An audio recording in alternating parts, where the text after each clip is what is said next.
Go live on YouTube. I hate my life. This is so hard. I gotta remember all these little things, dog. I don't want to do all this shit.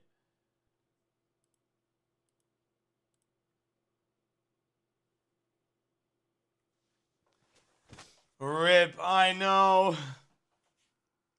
Could have mad niggas in on this, but it's fine. Yeah, you know what? I'm down to put another video up in the meantime, though. I think music's cool, but we'll have another video up in the meantime. What should we watch though? I just started following this creator. I really like him. He's really good. David Achu. I really like his video making style. I want to make videos like him. Like hella inspirational. But above all else, like just the way it comes out, you know? He's really good at that shit. I fought with it. Yeah, what do I want to watch? I don't know. You're saying Warhammer shit? Why I killed this YouTube channel, huh?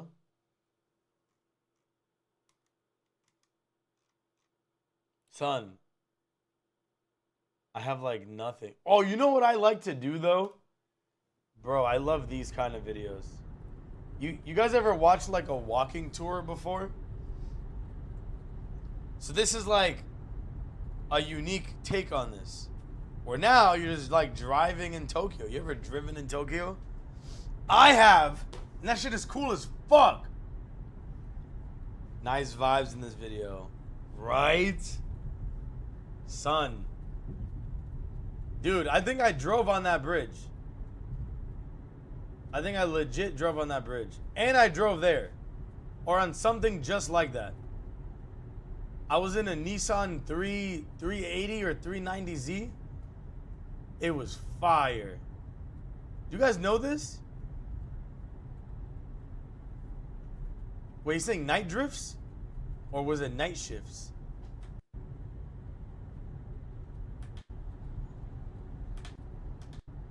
So that's just mad peaceful. Sometimes what I do is, look at that Supra. GR Supra. Sometimes what I do is I just put this bitch on this TV. Well, not this one, but I got a TV on the other side as well. And I just be chilling. You know what I'm saying? It's as if like I'm driving in Tokyo, but I'm over here in the United States, you know? But man, what's crazy is how beautiful the world is, but also the different kind of cars you're gonna see. Like if you pay attention a bit, you're gonna see cars that you're probably not used to seeing if you're in the United States. If you're overseas, you might be more familiar with some of the styles. But look at the right. Those are all their taxis. Look how boxy the cars are. In front of you is a Toyota Hiace, and look at the shape of this car. Look, he's gonna get it. Or is it a Velfire? No, that's a Velfire. But it's like a boxy minivan. Like the minivans in the United States, they're like more rounded in the back. But over here, they look like Kias and shit. Like the Kia Souls that are more boxy. But it's really cool. There's so many like vehicles that you would like never see in the United States because they're just exclusive to like maybe Asian markets. And it's like so interesting to like see that in person. Also, the gas stations, like the gas pumps, some of them, the pumps come from the ceiling, nigga. Like, you know, in the States, we have our, like, gas terminals and we pull from it. Bro, them shits are just in the ceiling. And just pull it down. Like, to me, that's really cool. I don't know. But this area seems very, very chill. And I wonder why there's so many taxis out. But it seems like it's like a partially busy road, not so much. I want to see if he's going to go to a more, like, hectic area. Yeah, that motherfucker's just chilling. Ginza. Okay, so now he's in a new area. He goes to Shuto Expressway. Rainbow Bridge. Okay, I literally drove on Rainbow Bridge. I did do this. But it seems, though, that based off of this video, the Rainbow Bridge is not lit up. It's supposed to be lit up, if I'm not mistaken. And it's not. Honestly, what I like watching more than this are like walking tours, bro. I've been thinking, I don't know if I told you guys, but I was thinking about going to Brazil. Like, I want to walk in Sao Paulo. And you do like 4K or whatever, and then you get these channels that all they do is they just fucking walk around and shit. This nigga got captions. I'm not trying to do all that, but okay. Night Rain. Who's been to Brazil? I haven't been to Brazil. I want to see what Brazil's like.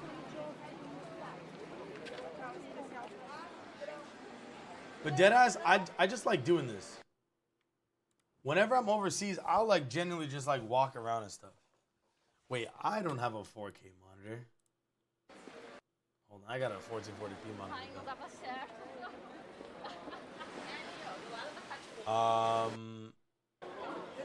Cool.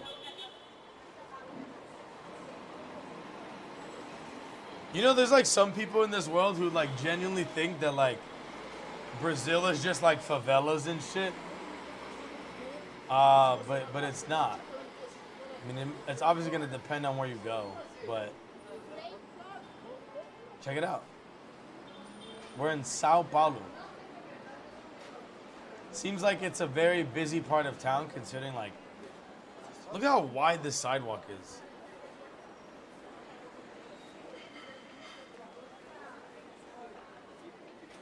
My boy cut fresh. Very fresh.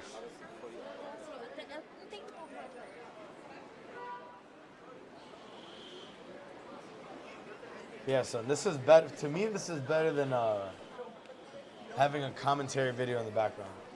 Like, it'd be goated, but it's like, eh.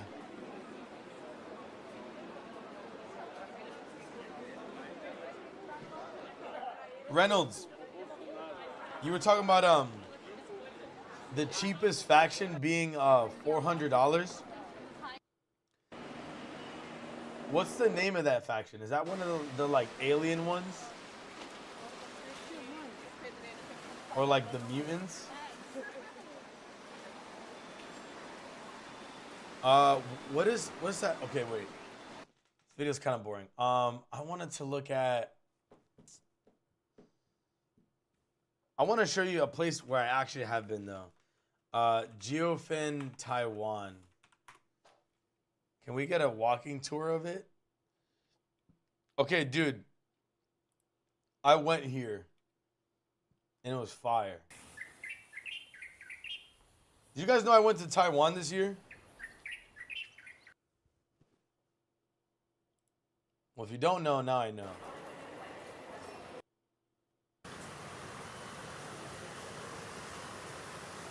Oh, was he on a scooter? Oh, that's right, yeah. I had a scooter. The Aspectus Custodies.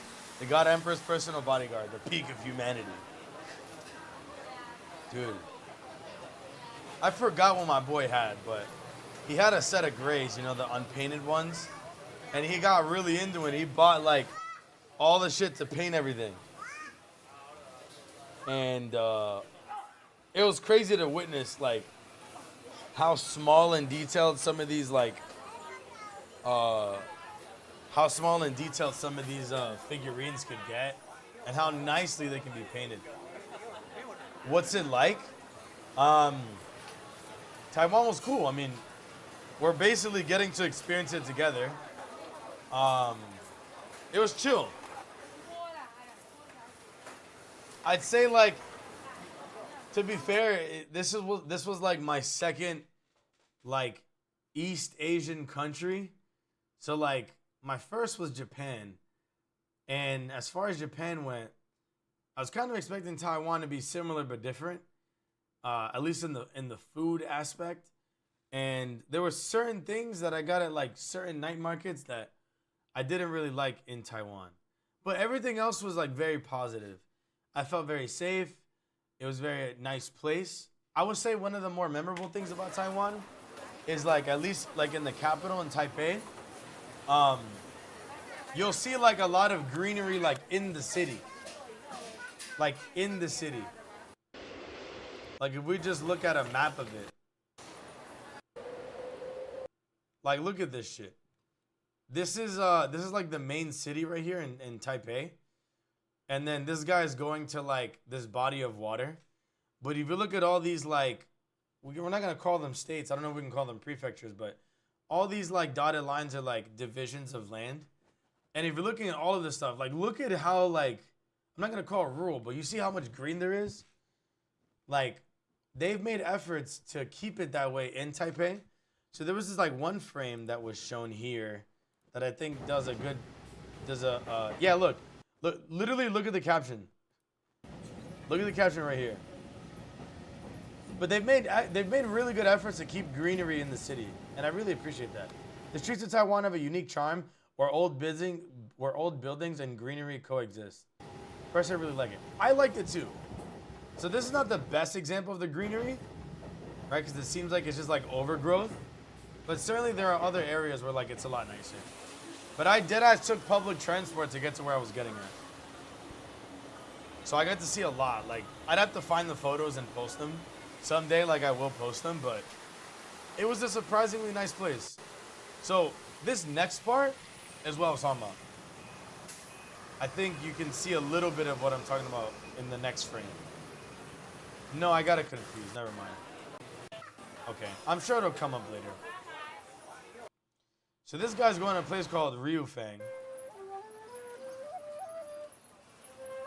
I love he's got like silent caption. That's really nice.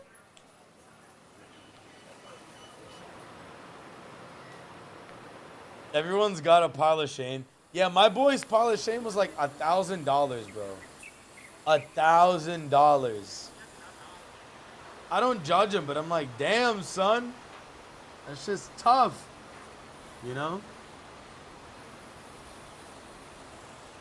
That's tough. I can't copy this.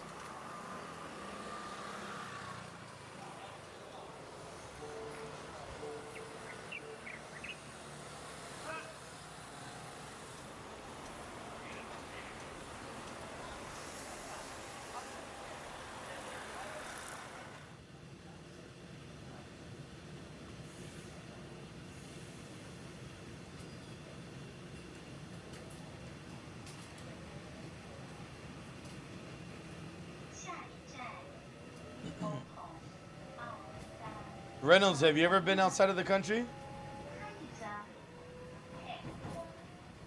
Although I can't judge, to be honest, I'm probably getting up there. Although most of them were gifts. Well, okay, if they were gifts, I mean it's more honorable as opposed to less. But okay, that's cool. You know, a place where I want to go is Wait a minute. We're supposed to see Geofen. Okay. I'm here to show you. Is this Kopi Luwak? Hold on. That's the T. No.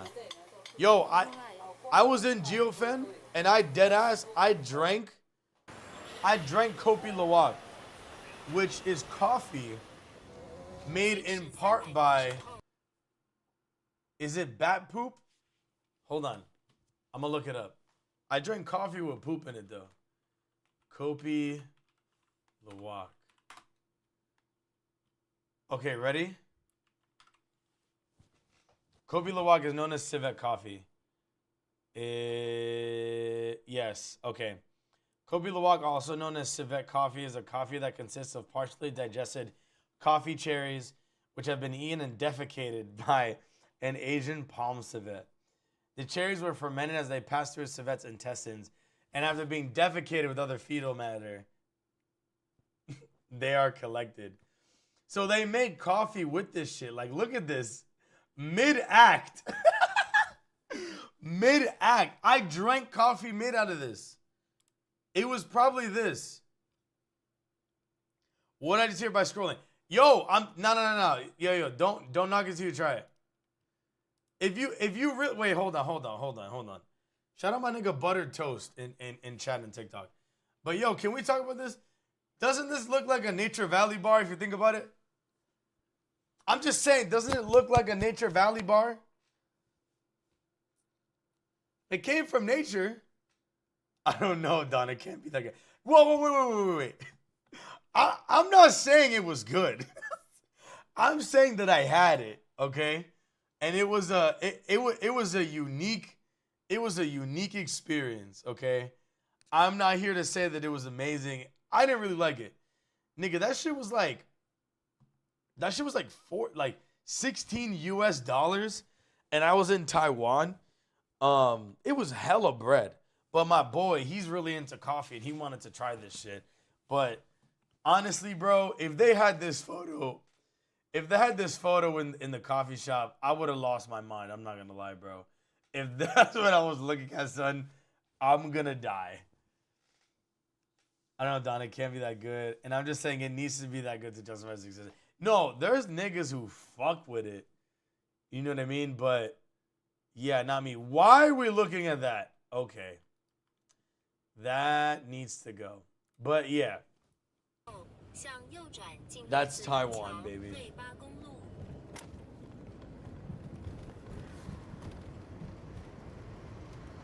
But yeah, so now I'm gonna show you Geofen. So I drove to Geofen. So like just to give you an idea, right? Like of what I did. Let me go to Google Maps. And we're gonna go look at Taiwan. So we're looking at Taiwan right here, right? Taipei's in the northern part of the country. And let me make sure I don't like accidentally like leak my address. Okay, I think we're good. So we go to Taipei. All right, cool. So we go to Taipei to Geofen.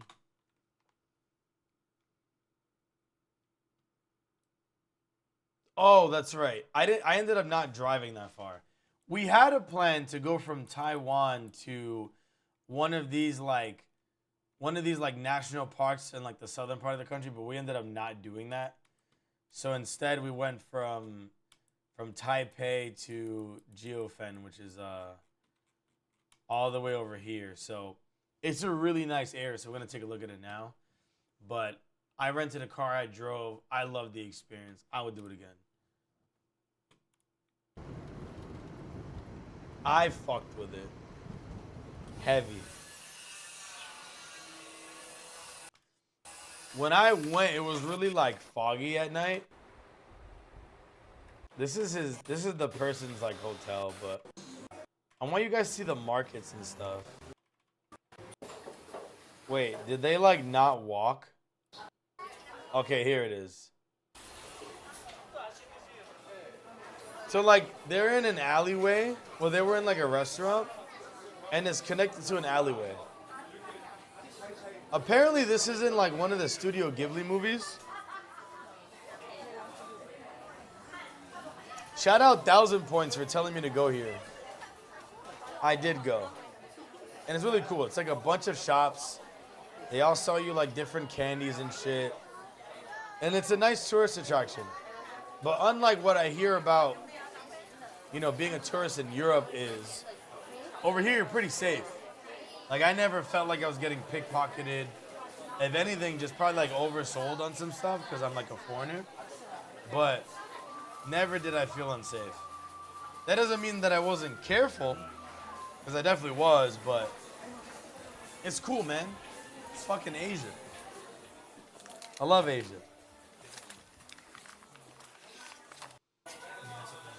But yeah, this is more of like a silent vlog.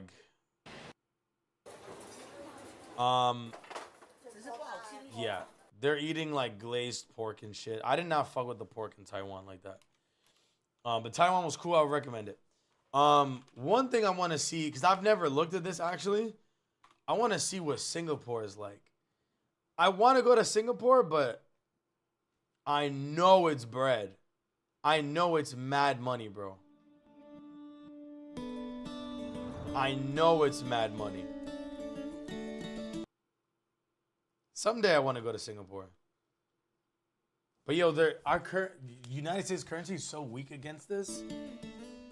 What's up, guys? We're here in Singapore, and in this video, we're gonna show you our top things to do here. So hope you enjoy it. I don't know if I really want to watch this copyright-free shit. I'm sure it's lit, but I don't know. I don't want to like listen to commentary like that. Let me see something.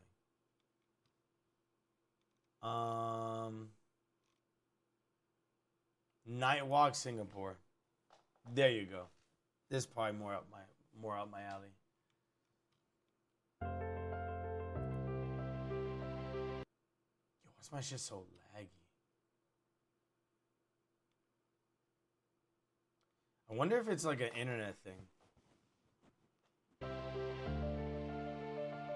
A quick preview. So look at Singapore, bro. A man-made city. But they did things sustainably compared to Dubai. So Dubai's cool, but in my opinion, Singapore's cooler, son.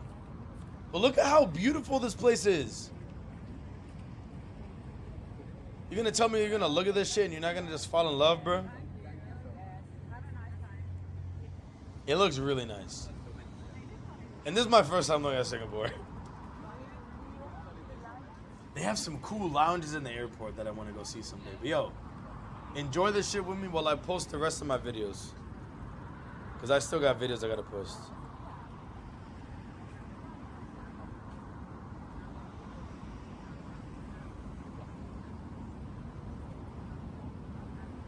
Alright, so I got this video up on the gram. And I gotta get this up on TikTok.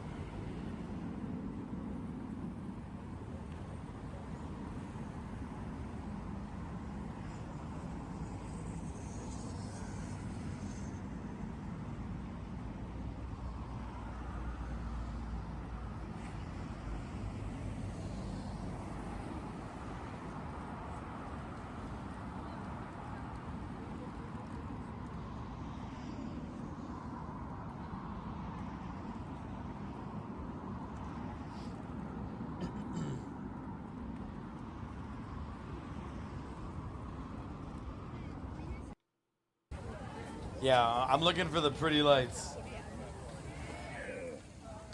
Yo, remind me to show you guys the Japan Expo. That shit is crazy.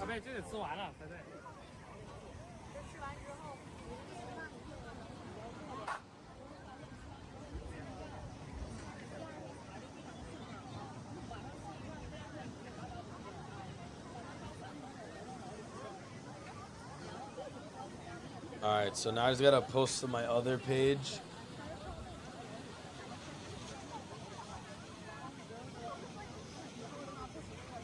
Oh, my bad, sorry. My mouse is like in the worst spot ever.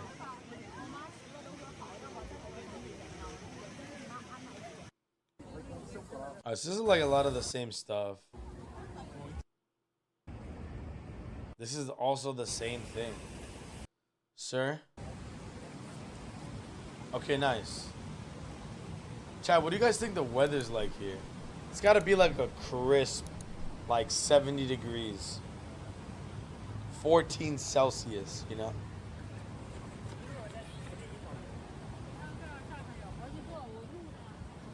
It's crazy how rich these niggas are, bro.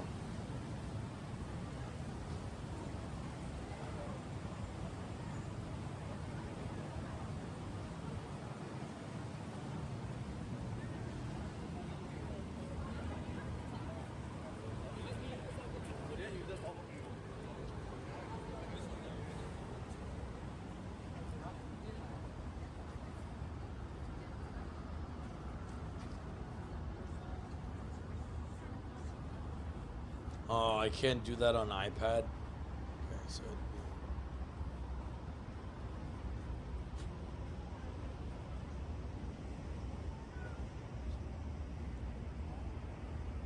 did he just wait, is he just walking really slow? Okay, I was like, wait, I thought we already saw this. So this guy's like just in one area. But it's a really nice area. Son, I'm in Japan. Yo, you're in Singapore right now. Singapore. Tú estás singapureando, papi. Dímelo, my nigga. Shout out Grizz, bro. Shout out Grizz on the TikTok, son. I mean, Grizz on Twitch. Honestly, kind of reminds me of Cyberpunk, you know, just without any of the negatives of Cyberpunk. Dude, completely man-made city. Like, they just made it, like, 80 years ago. And it's, like, glorious at this point. Also, yo, peep this shablicky blow I got, bro. Y'all fucking with my shablicky blow? My shaboing boing, bro? My shabong bong biggity, bro?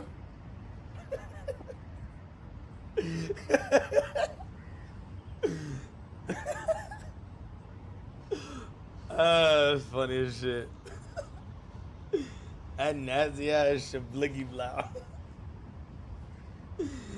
Yo. Oh my god, I love it. W Glizzy Don, thank you. I'm happy to know that I have a highly rated Glizzy. I have a recommended Glizzy.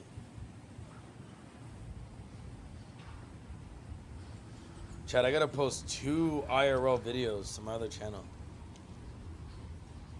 I'm not gonna lie, I'm scrambling. That's an Apple store? It's a fucking sphere, dude. The world's first floating Apple store. Just cuz.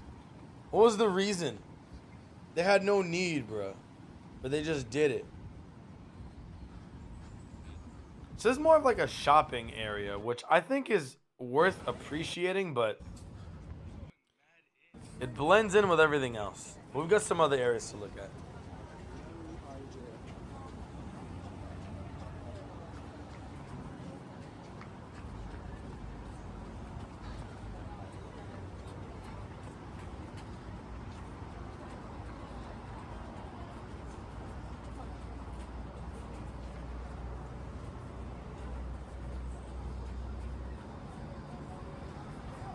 Pretty cool effect.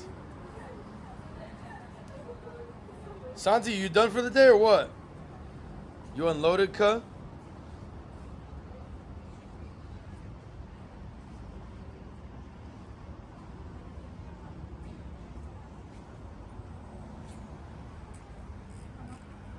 You're getting unloaded right now. Ah, word.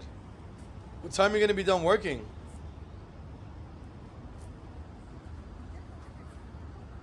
Deep in a metal mill. Are you gonna sleep there or are you gonna go somewhere else? Cuéntame, ¿qué pasa, my nigga?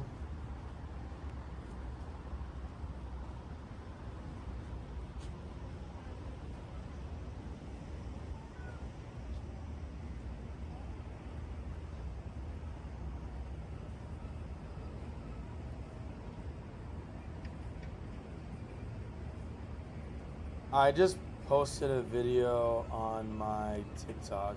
Sorry, on my Instagram. It's now going on TikTok.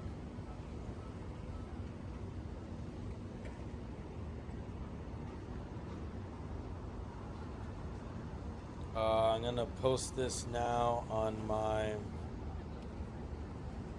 YouTube. Been up since 5:30. God damn. How close is your nearest truck stop? Dude, and you gotta work that early again tomorrow? Don't tell me that, bro. Don't tell me that, please.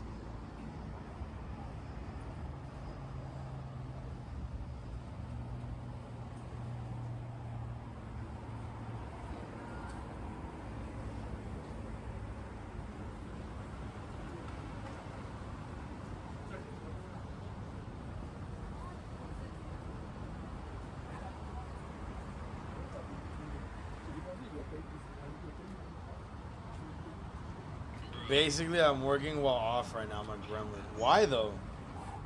Will it make you more money if you do that? Or are you losing money? Because, bro, we can't be losing money, bro. We can't. Alright, this guy is like... I'm not hating on him. But, son, we're not seeing much that's different. This guy's in, like, one area.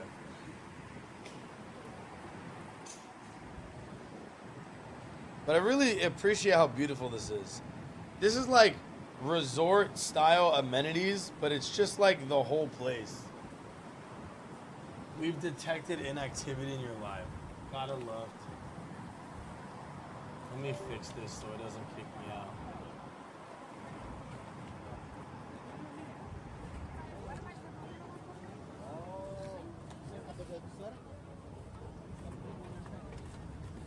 I'm trying to make 2 racks again. Yo, in a week, I'll let them pass it around like a blunt for 2 bandos, my boy. Yo, I don't blame you. So wait, that's 2 racks in a week?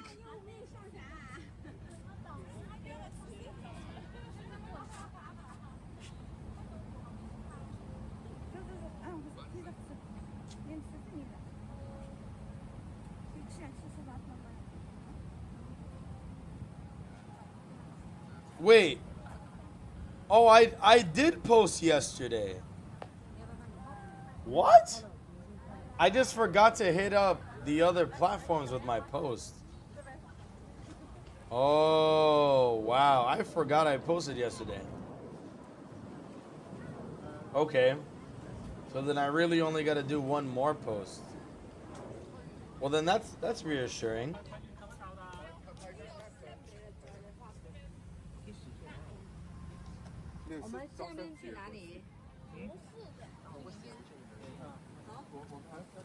Weekly? Oh my god. Yeah, you're a god, brother. You're a god. Yeah, 2K in a week? Nah, they could definitely pass me around like a blunt too. They could pass me around like a blunt.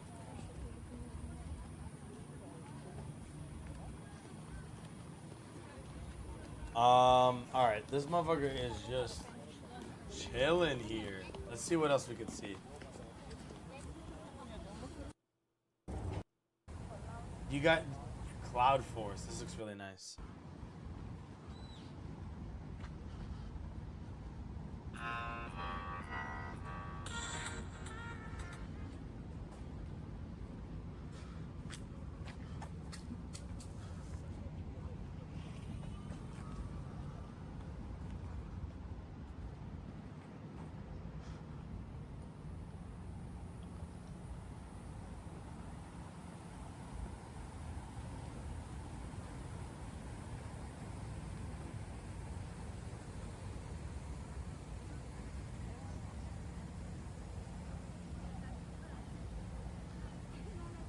Pass around like a motherfucker.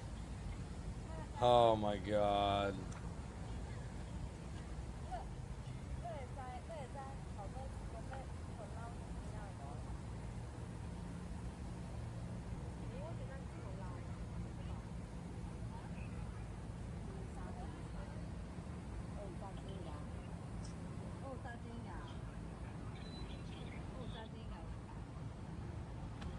I'm getting my video up on YouTube right now.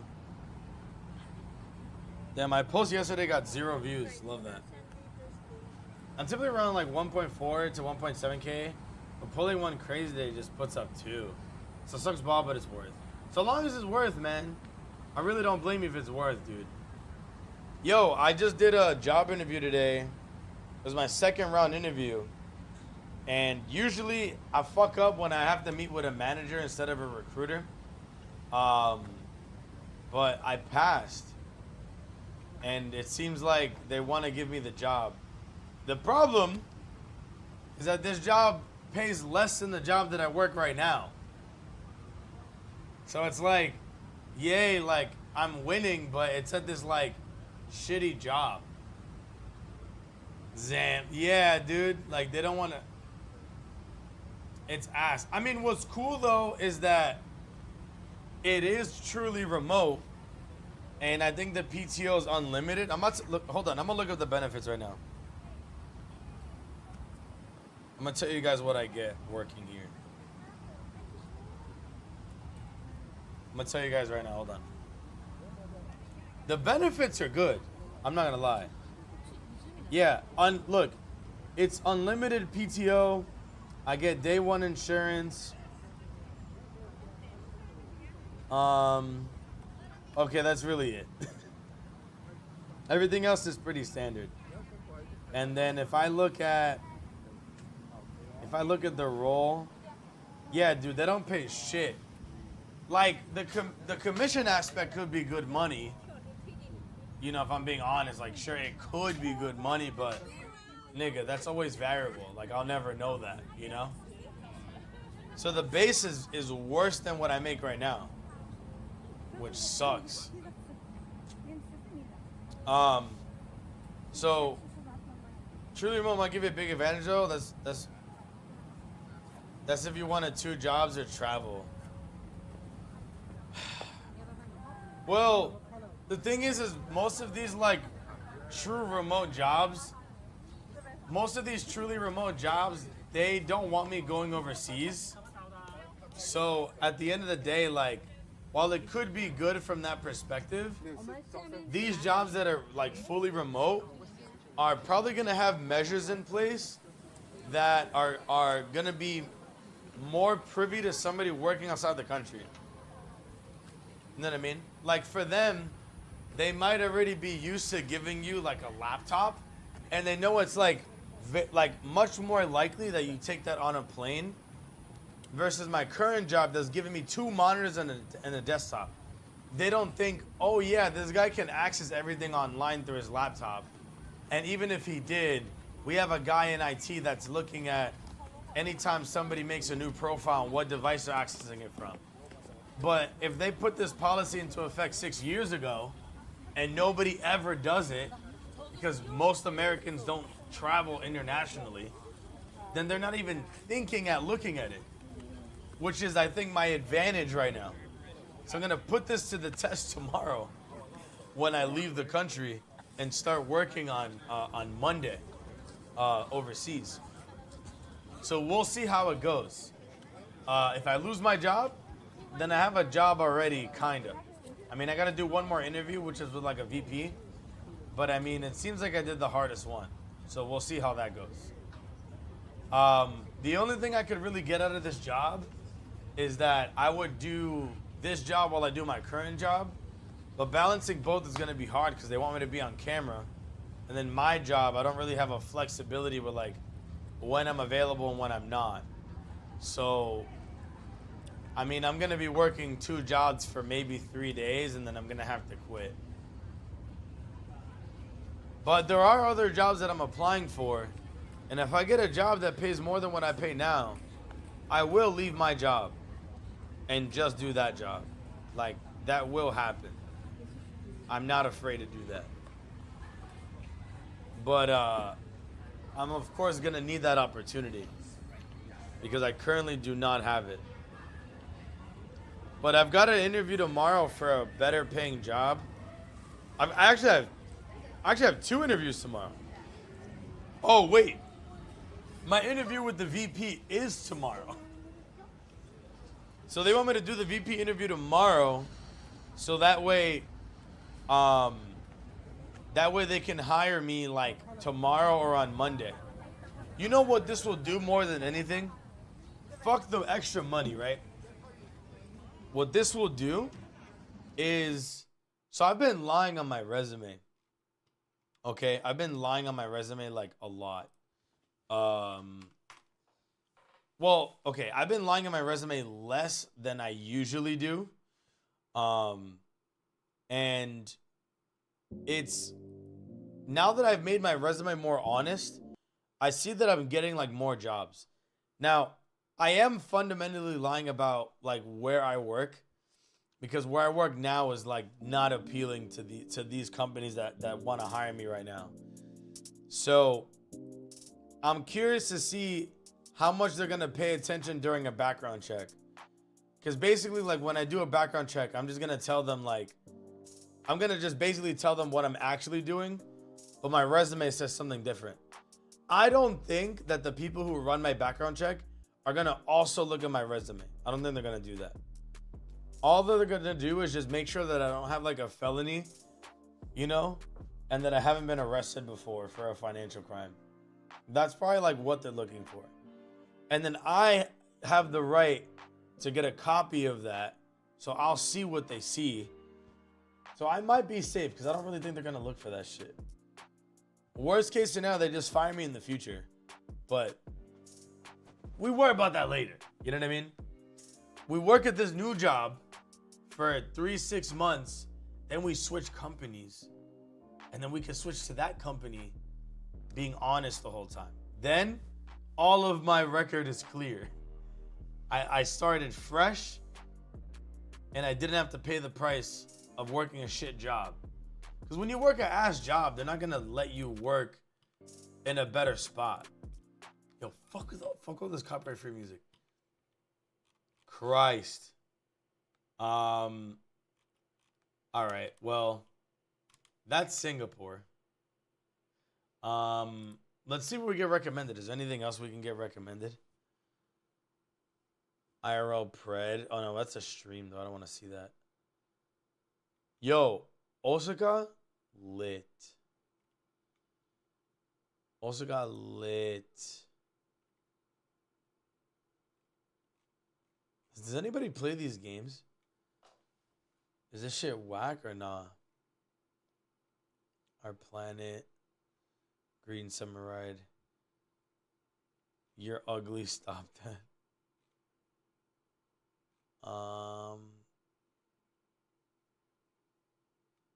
Tokyo's really nice. Tokyo's the biggest city in the world, if you didn't know. And so much about Tokyo is crazy. Monaco.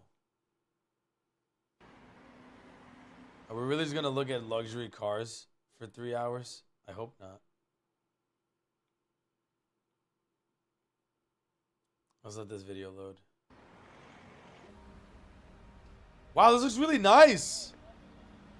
So you went from Asia to Europe. Yo, I was thinking about going to Europe for my birthday.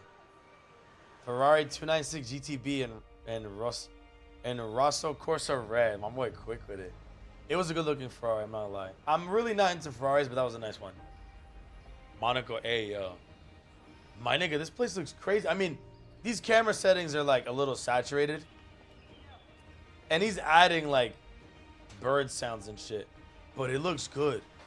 Florida as fuck. Actually, yes. This looks really nice. Yo, I'm gonna check flights to Monaco. Oh, F1, not Florida. It did kind of look like some parts of Florida, though. Look at that. Damn, they look good. Especially that Sadie's, bro. Yo, Europe is fire. The place for the rich exclusive, something mad expensive there. Wait, really? This is in France, chat.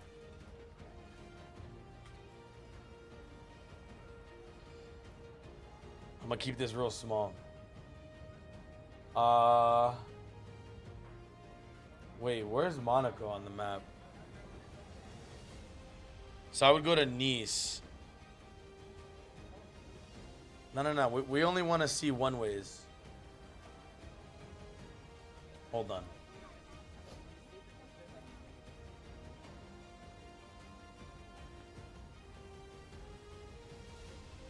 Okay, so we fly into Nice, and then you go to Monaco. But this is still France. Oh my god, I didn't know this was in France.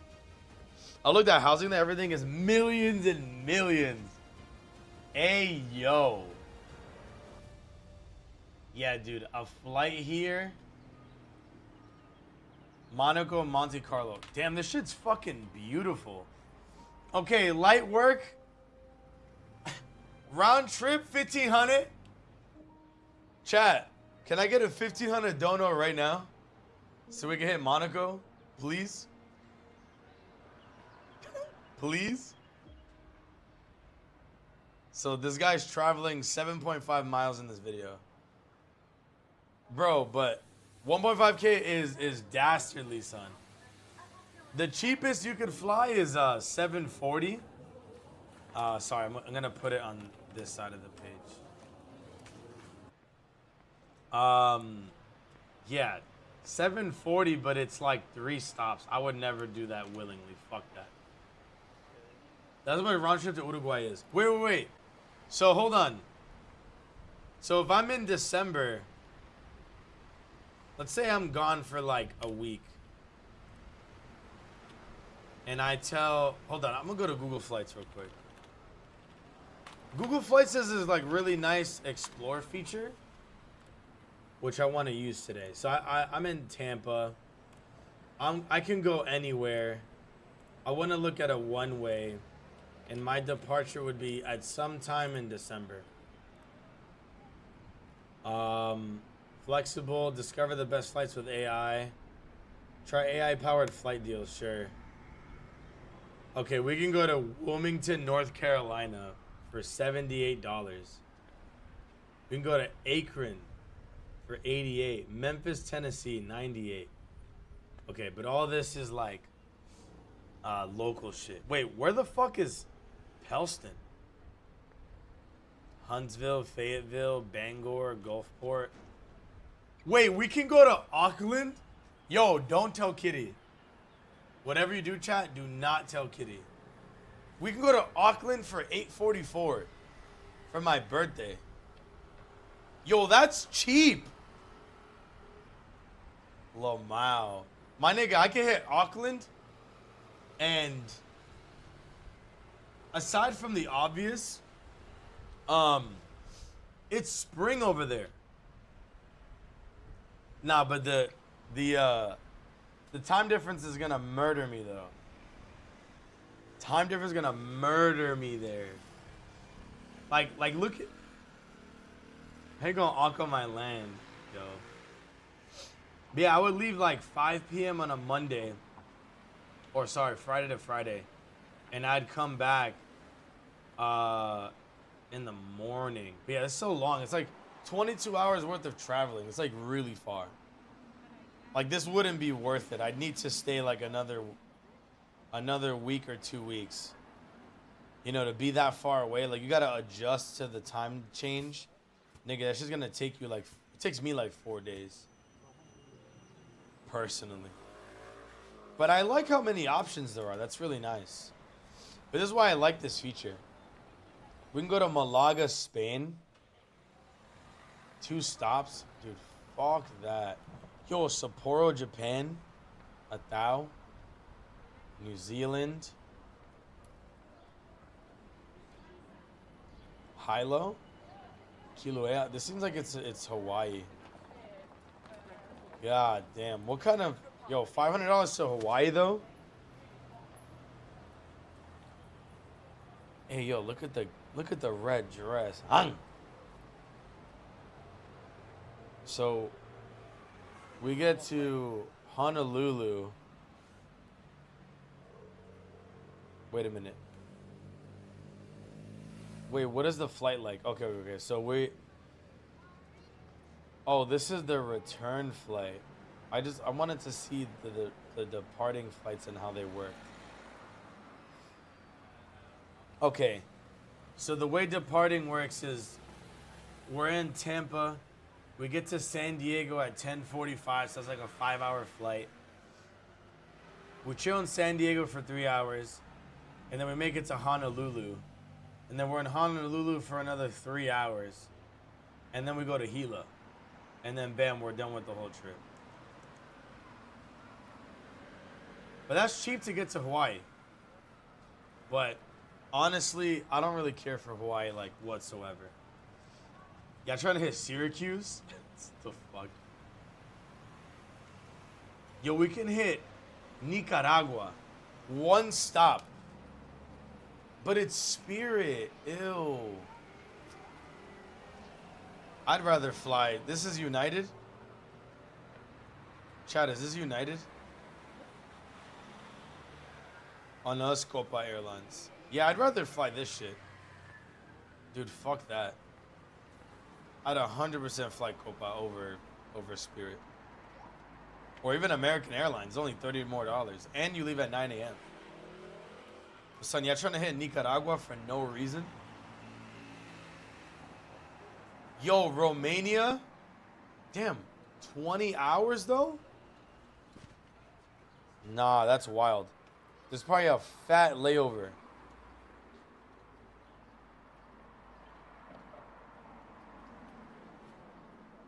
Okay, it's not even a fat layover. It's 8 p.m., you get there at 11 a.m. How long is this flight?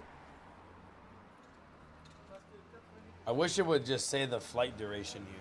Oh, 9 hours. So 9 hours to Amsterdam. And you fly straight to Amsterdam. And then you do another 5 hours to 3 hours to Romania.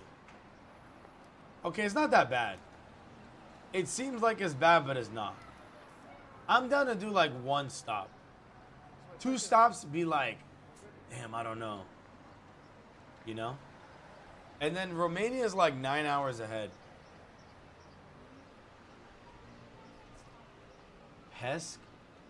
Presque Isle? Marion Alicante? Chad, I gotta pee. I'll be right back.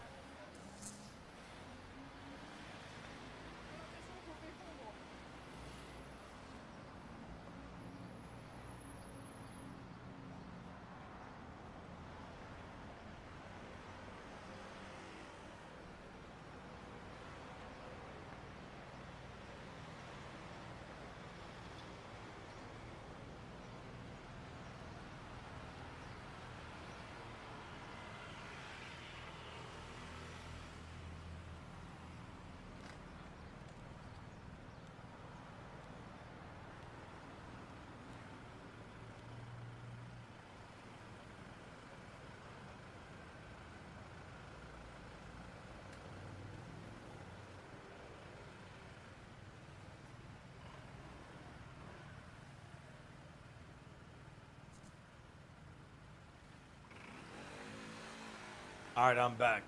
This is where he saw the Ferraris from before.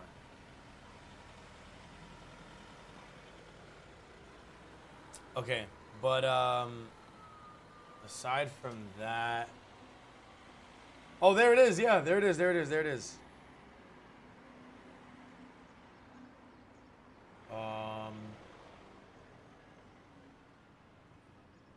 I really want to look at stuff outside of the United States. Is it possible to like where and when about a week overseas? Take me overseas, baby. 100 deals, week-long trip in the next 6 months. In December. I like this AI. Chat, you trying to hit India for $600? Yo. 1 stop India. Yo, we can go to New Delhi. We can go to Mumbai. Yo, India far as fuck. India's crazy far though. Dude, it's a 9-hour flight to London, and we're in London for 7 hours, which is lit. I like London. BSI, baby. British Standard Issue. I get to get a sample, you heard? But then we leave at 6, and then it's another 8 hours to India. God damn. Bro, and then Heathrow is like, from where I was staying, because I know like one part of London. Heathrow is far from that shit. It's not close.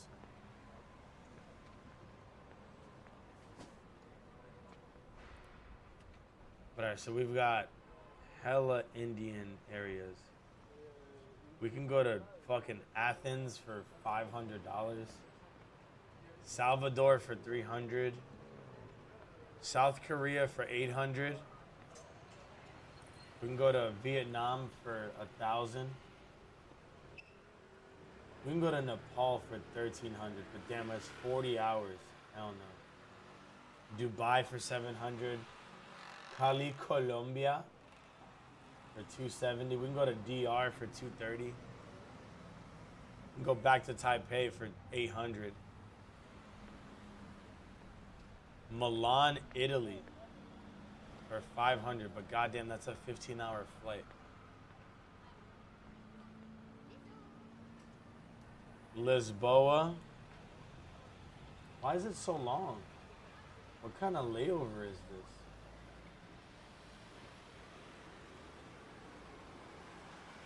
Oh, because I'm going to fucking Canada. Then I'm going to go to Montreal and be there for 6 hours.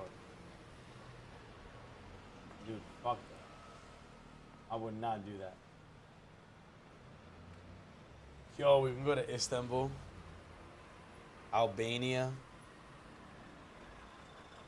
Quito.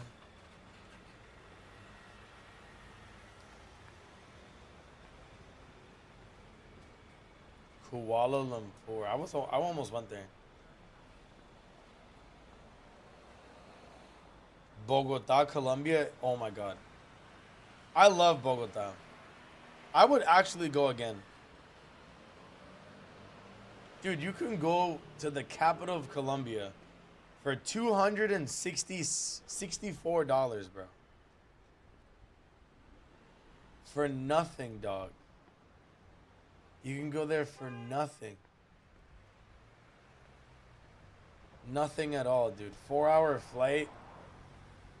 Oh my god, I love it. And you're in Bogota. It's not like it's Medellin where you gotta be a little careful.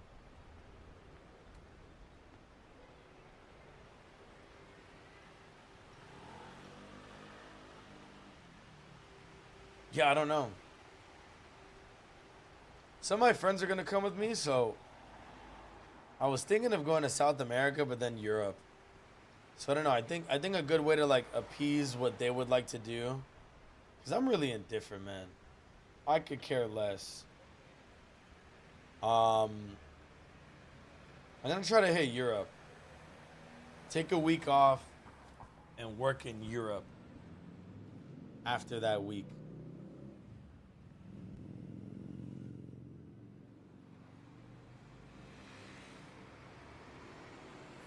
But man, this is a really nice feature. You get all these photos, you get an idea for how much you're saving, and the flight paths. And then obviously, like, I can save even more money than this if I wanted to. Like if I did a little bit of extra research. But yeah, in general, this is pretty good. It just got all these stops. So obviously, like, I'd probably just elect to pay more money, but yeah, it's fucking lit. Dude, Toronto for 200 in December? Craziness. I'm flying to Toronto right now, and I'm paying, I think I pay like 200 one way. These are all round trip prices.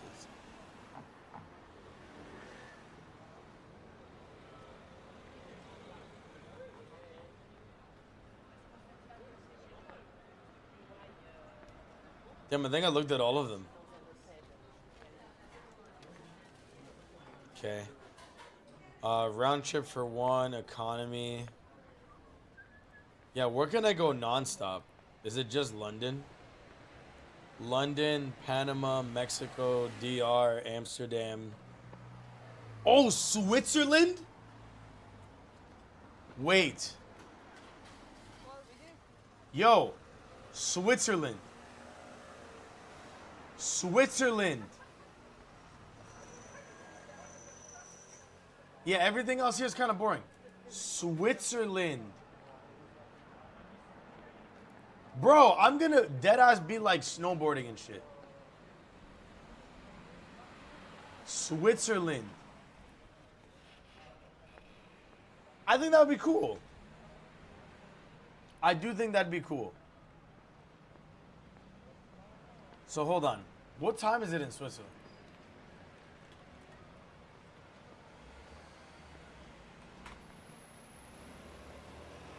It's 5 a.m. over there? Okay, they're just 6 hours ahead. So that's Europe time. That's like, yeah, that's like what it would be in London. So if I finish work at 5 now, I'd finish work over there at, what's 5 plus 6? 11 p.m. which obviously blows.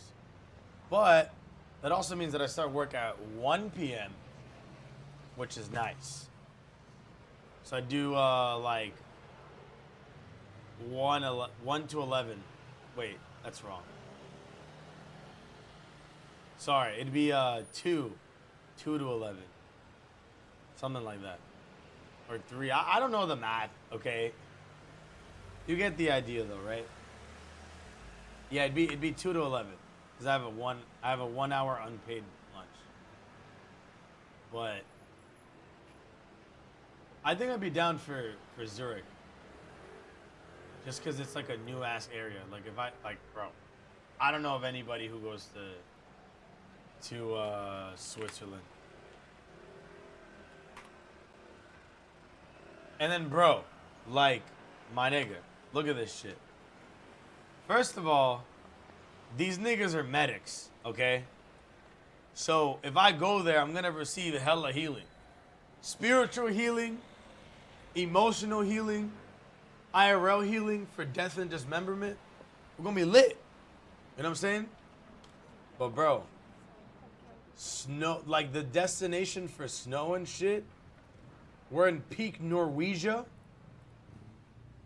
Absolute cold. I don't know, man. I like the idea of Switzerland. I think it's nice. And I swear to God, what if I could fly here for free? What if I could fly here for free? Let me cook. Dude, they have mad availability in my case for this. A lot. What would happen if you flew from Newark? Because my friends are going to be flying from EWR. It's also not that bad. It's also not that bad. Such a thoughtful friend I am. Very thoughtful, very demure.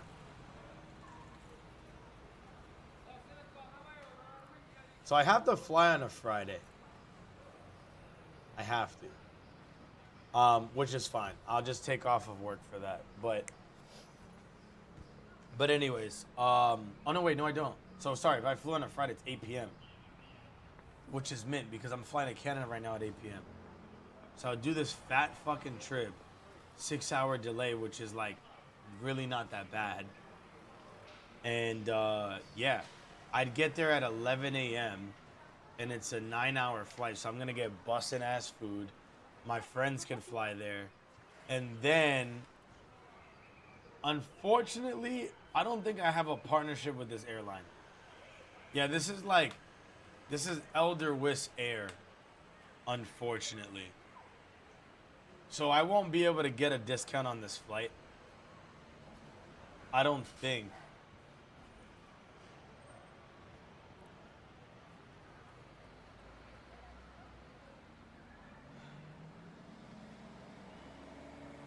Can I go to their website?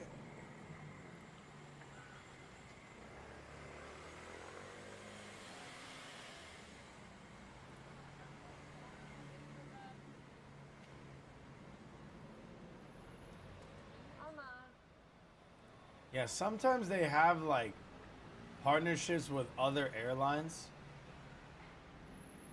But like, I'd probably need to do some extra research. But basically, if I did this flight, but I did it with points, well, see, I'd have to log in to see it. But you get the idea. If I did it with points, I could probably just do this whole flight for free, which is the goal. That's the whole goal.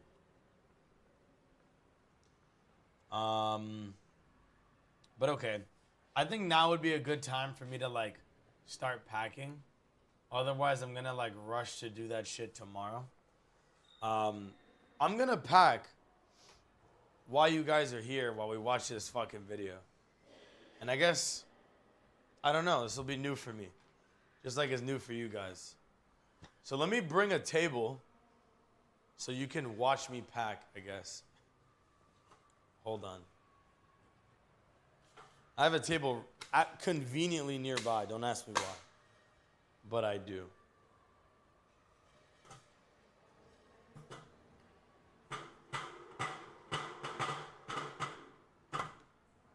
Does it fit? It does. Here we go. Take a look at my table.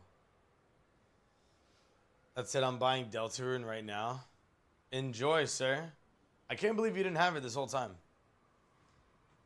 All right, welcome to the table segment, chat. Except we're in a church. But that is solid Japanese engineering. All right, chat. So I've been tasked. Sir, can you just like not track anybody? I think that'd be like awesome. Hold on.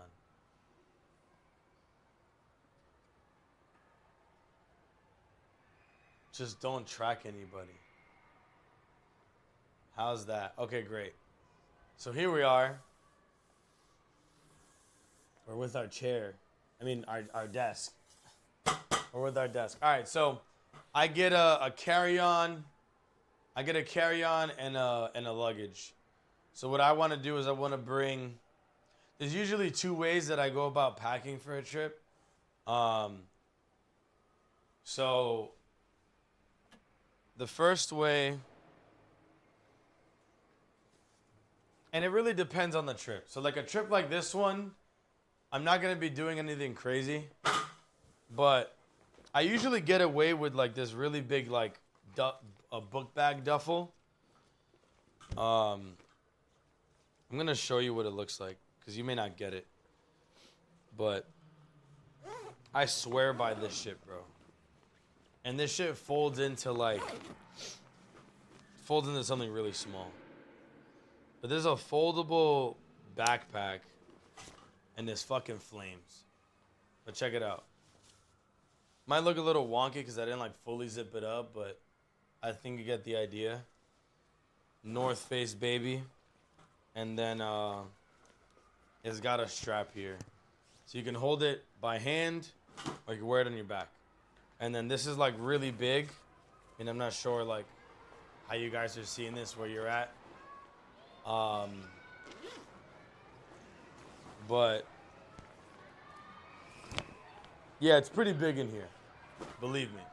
So usually what I do is if I'm going on a long overseas trip, it's gonna be this bag right here that I just put on for you guys.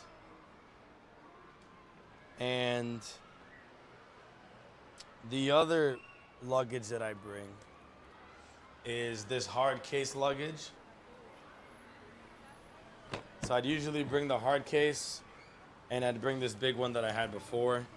It's like a Samsonite luggage, super nice. I love this shit. And it's survived a lot, okay? It's survived a lot.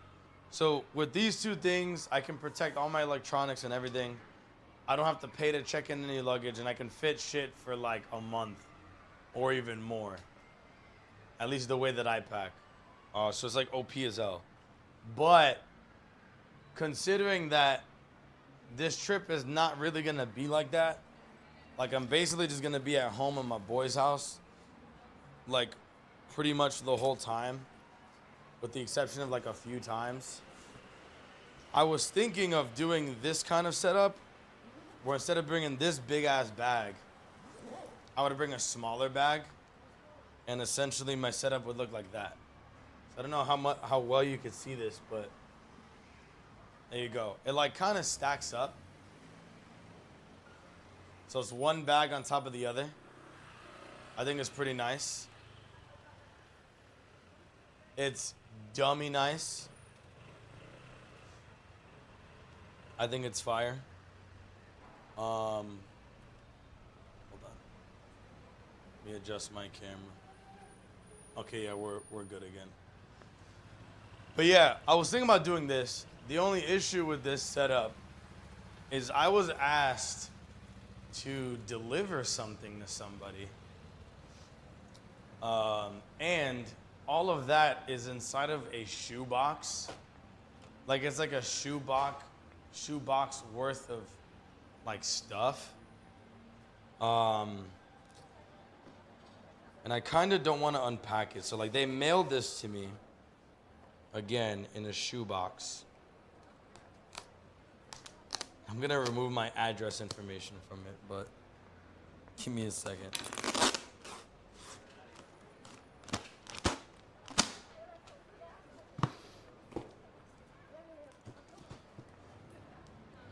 Did I tell you guys a story about how I got clapped by UPS? They charged me like hella money for transporting something over the border. Like I did it legally, but they're cooking my ass right now. Like legit. Like the fees that they're charging your boy, bro, criminal.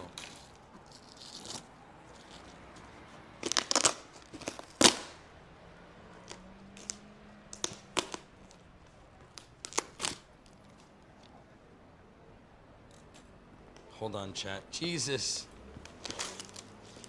See, I still want to transport everything in this box. So I'm trying to just take off my address.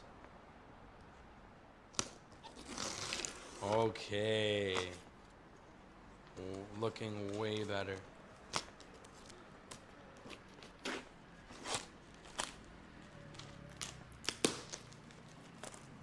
Okay, wait, I think I got it now.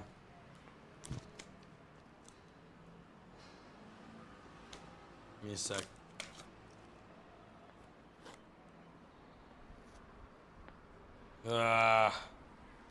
I can see the post office's logo on here.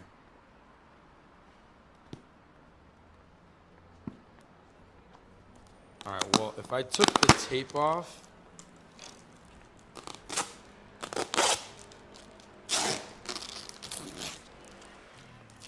will this work if I take the tape off? Okay, kinda did.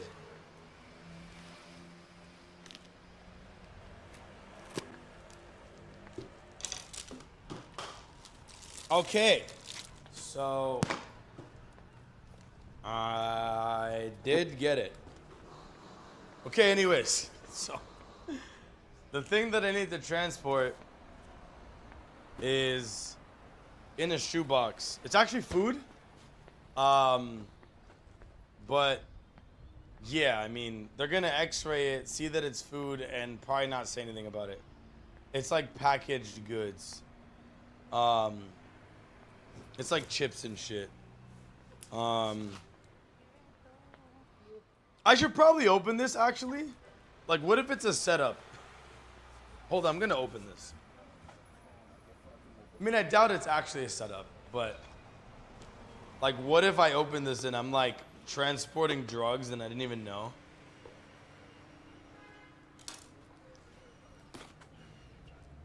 Okay, this is definitely food. Yeah, I'll just have to retape this. Not a big deal at all. But, oh my God, this looks so good. I hope my friend is not watching this because I'm gonna be mad at him. But, guys, this is food from Madagascar. It's potato chips from Madagascar. I don't know shit about this, but I was asked to transport this. So we got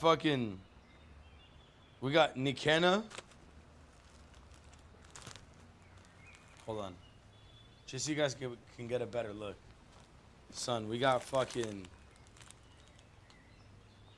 Servo. Seems like it's like, I'm not gonna call this trail mix, it's very white of me. But it's an assortment of grains and starches. This looks like wheat spaghetti, but it looks good. Okay, we actually have 2 bags of this. 2 bags of this. And then there's this, which is Voandalanana. I don't know what this is. But it's got like spinach in it. So I think it's bussin'. And then There's clothes. All right, I'm not gonna open the clothes, but it's just clothes and dried food. So they ask you like, what is that? I'll be like, yeah, it's just dried food, prepackaged. Be like, where'd you get it? Be like, I got this at the African market. They're not gonna say shit. Be like, where's it from? It's like, it's Malagasy food. There you go. So I'm responsible for transporting this. So considering how big this is, I'm gonna have to like bring this big ass bag, which is okay because I usually bring it. But I was really hoping to bring this bag, this tech bag, because this tech bag does really good when I am like moving electronics, because everything gets like its own pocket and shit. So I really like this bag. But bringing 2 book bags, I think is not the move. So I think I might just do my usual setup, which is this luggage and that. But I think primarily what I'm gonna do is I'm gonna set this up and we'll just take it from there, I guess.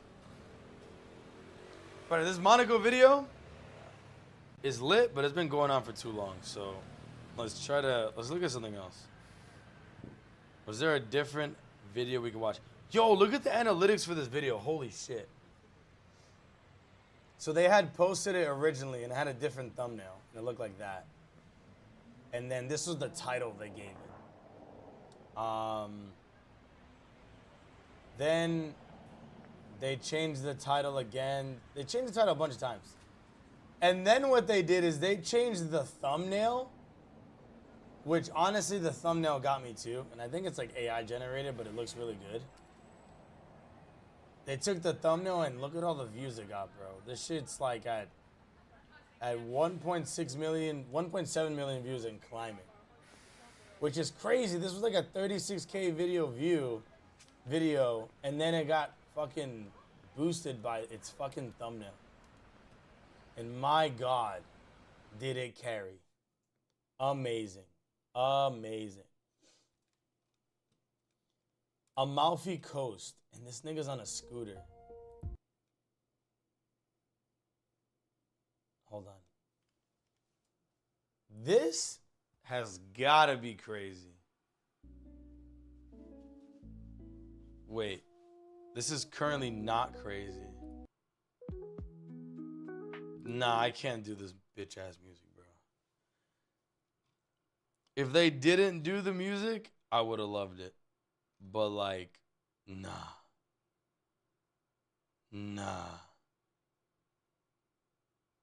Wait, so is this new Marlon Wayans movie actually bad?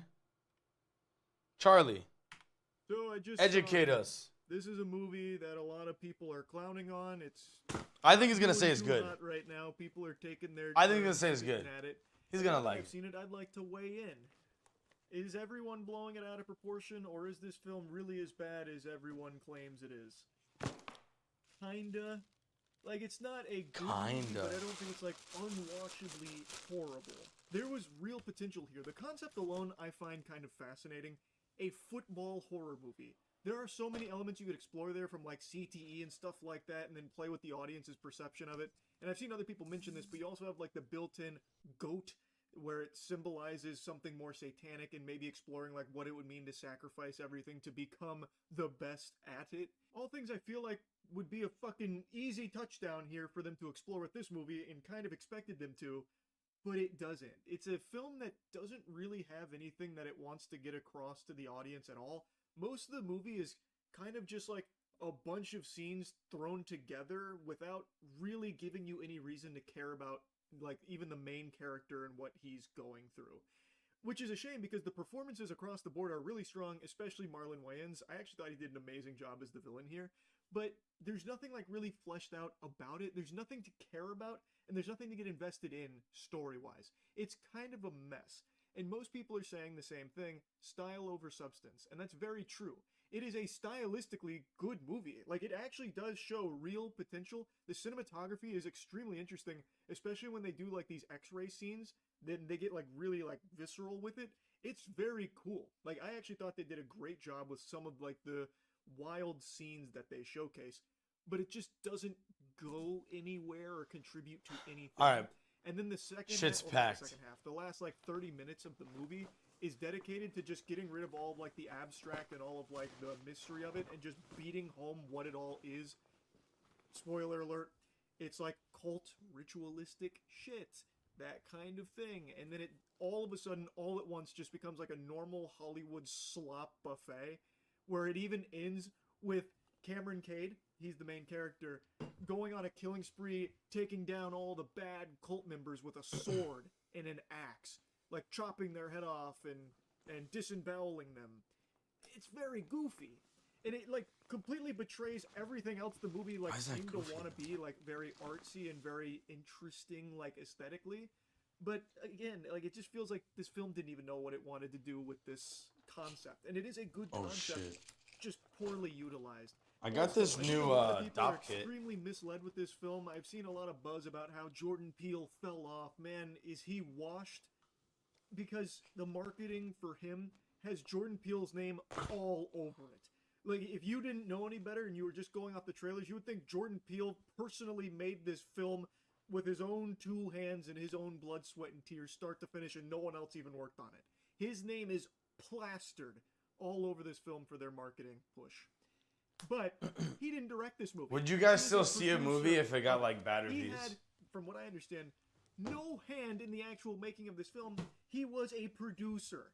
So this is not a Jordan Peele film, but because his name is like attached to it, they decided to go hog wild with that as like its main marketing hook. It's pretty shameful. It's very misleading. So a lot of people, I think, probably expected this to be a Jordan Peele movie, but it's not.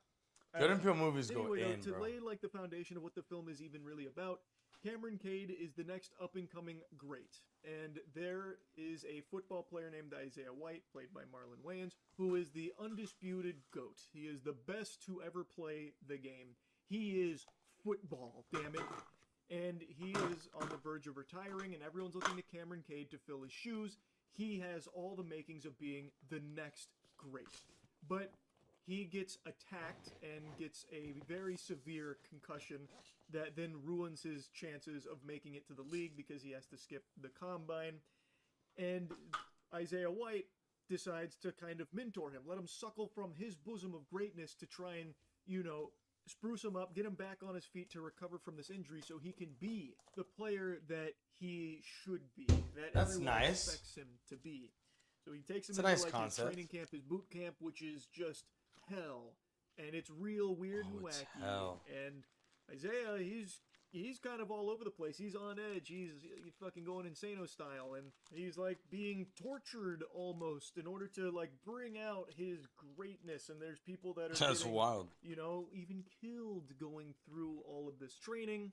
And you, as the viewer, are left wondering, well, what's it all mean? What's it all for? And the answer is crickets. It's fucking, like, it doesn't go anywhere. At the last 30 minutes, they basically just tell you, oh, it turns out it's a cult, and they pass blood down from one generation of GOAT to the next.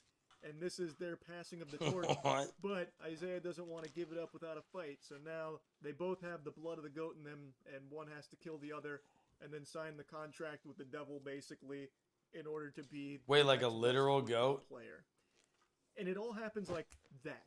So they build up like this slow, abstract, like adventure that never really. Trying to use this new dop kit. Just don't know if I can though. It's just kind of. It's a bit small. They like. I just think they didn't know what they wanted to do here. It felt like the writers were concussed when they were coming up with this. The Like, they had writers all were these concussed. ideas, but they didn't know how to make them work together. And at times, it feels like they didn't even know what kind of movie they were making in the first place. Like, it wants to be really artsy and even abstract pretty often, yet it doesn't commit to that at all. Like, it completely gets rid of that by the end anyway. And even when they were in their, like, artsy-fartsy, you know, pinky up mode, it still wasn't saying anything. It wasn't even delivering a message. It was just feeding you chaotic scenes with, like, a wacky score, like a wacky background music and noise making to make it feel eerie and deep.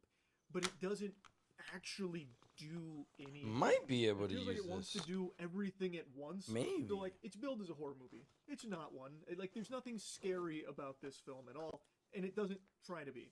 But it does borrow something from the horror genre, like 2 jump scares.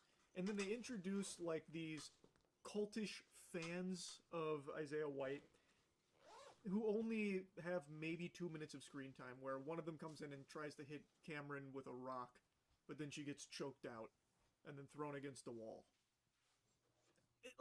It's mad again, random.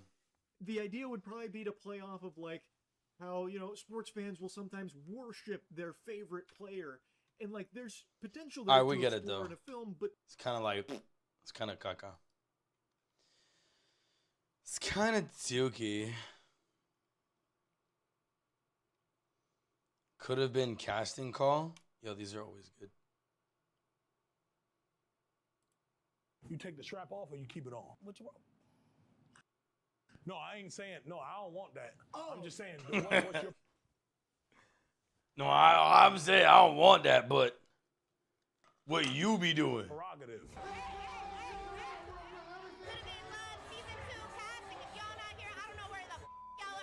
The casting for season 2 of Could Have Been Love is brought to you by Taylor Port Wine. I felt like the first season I didn't find love. Shut the f up. That's what I like. Is the coochie biting on it?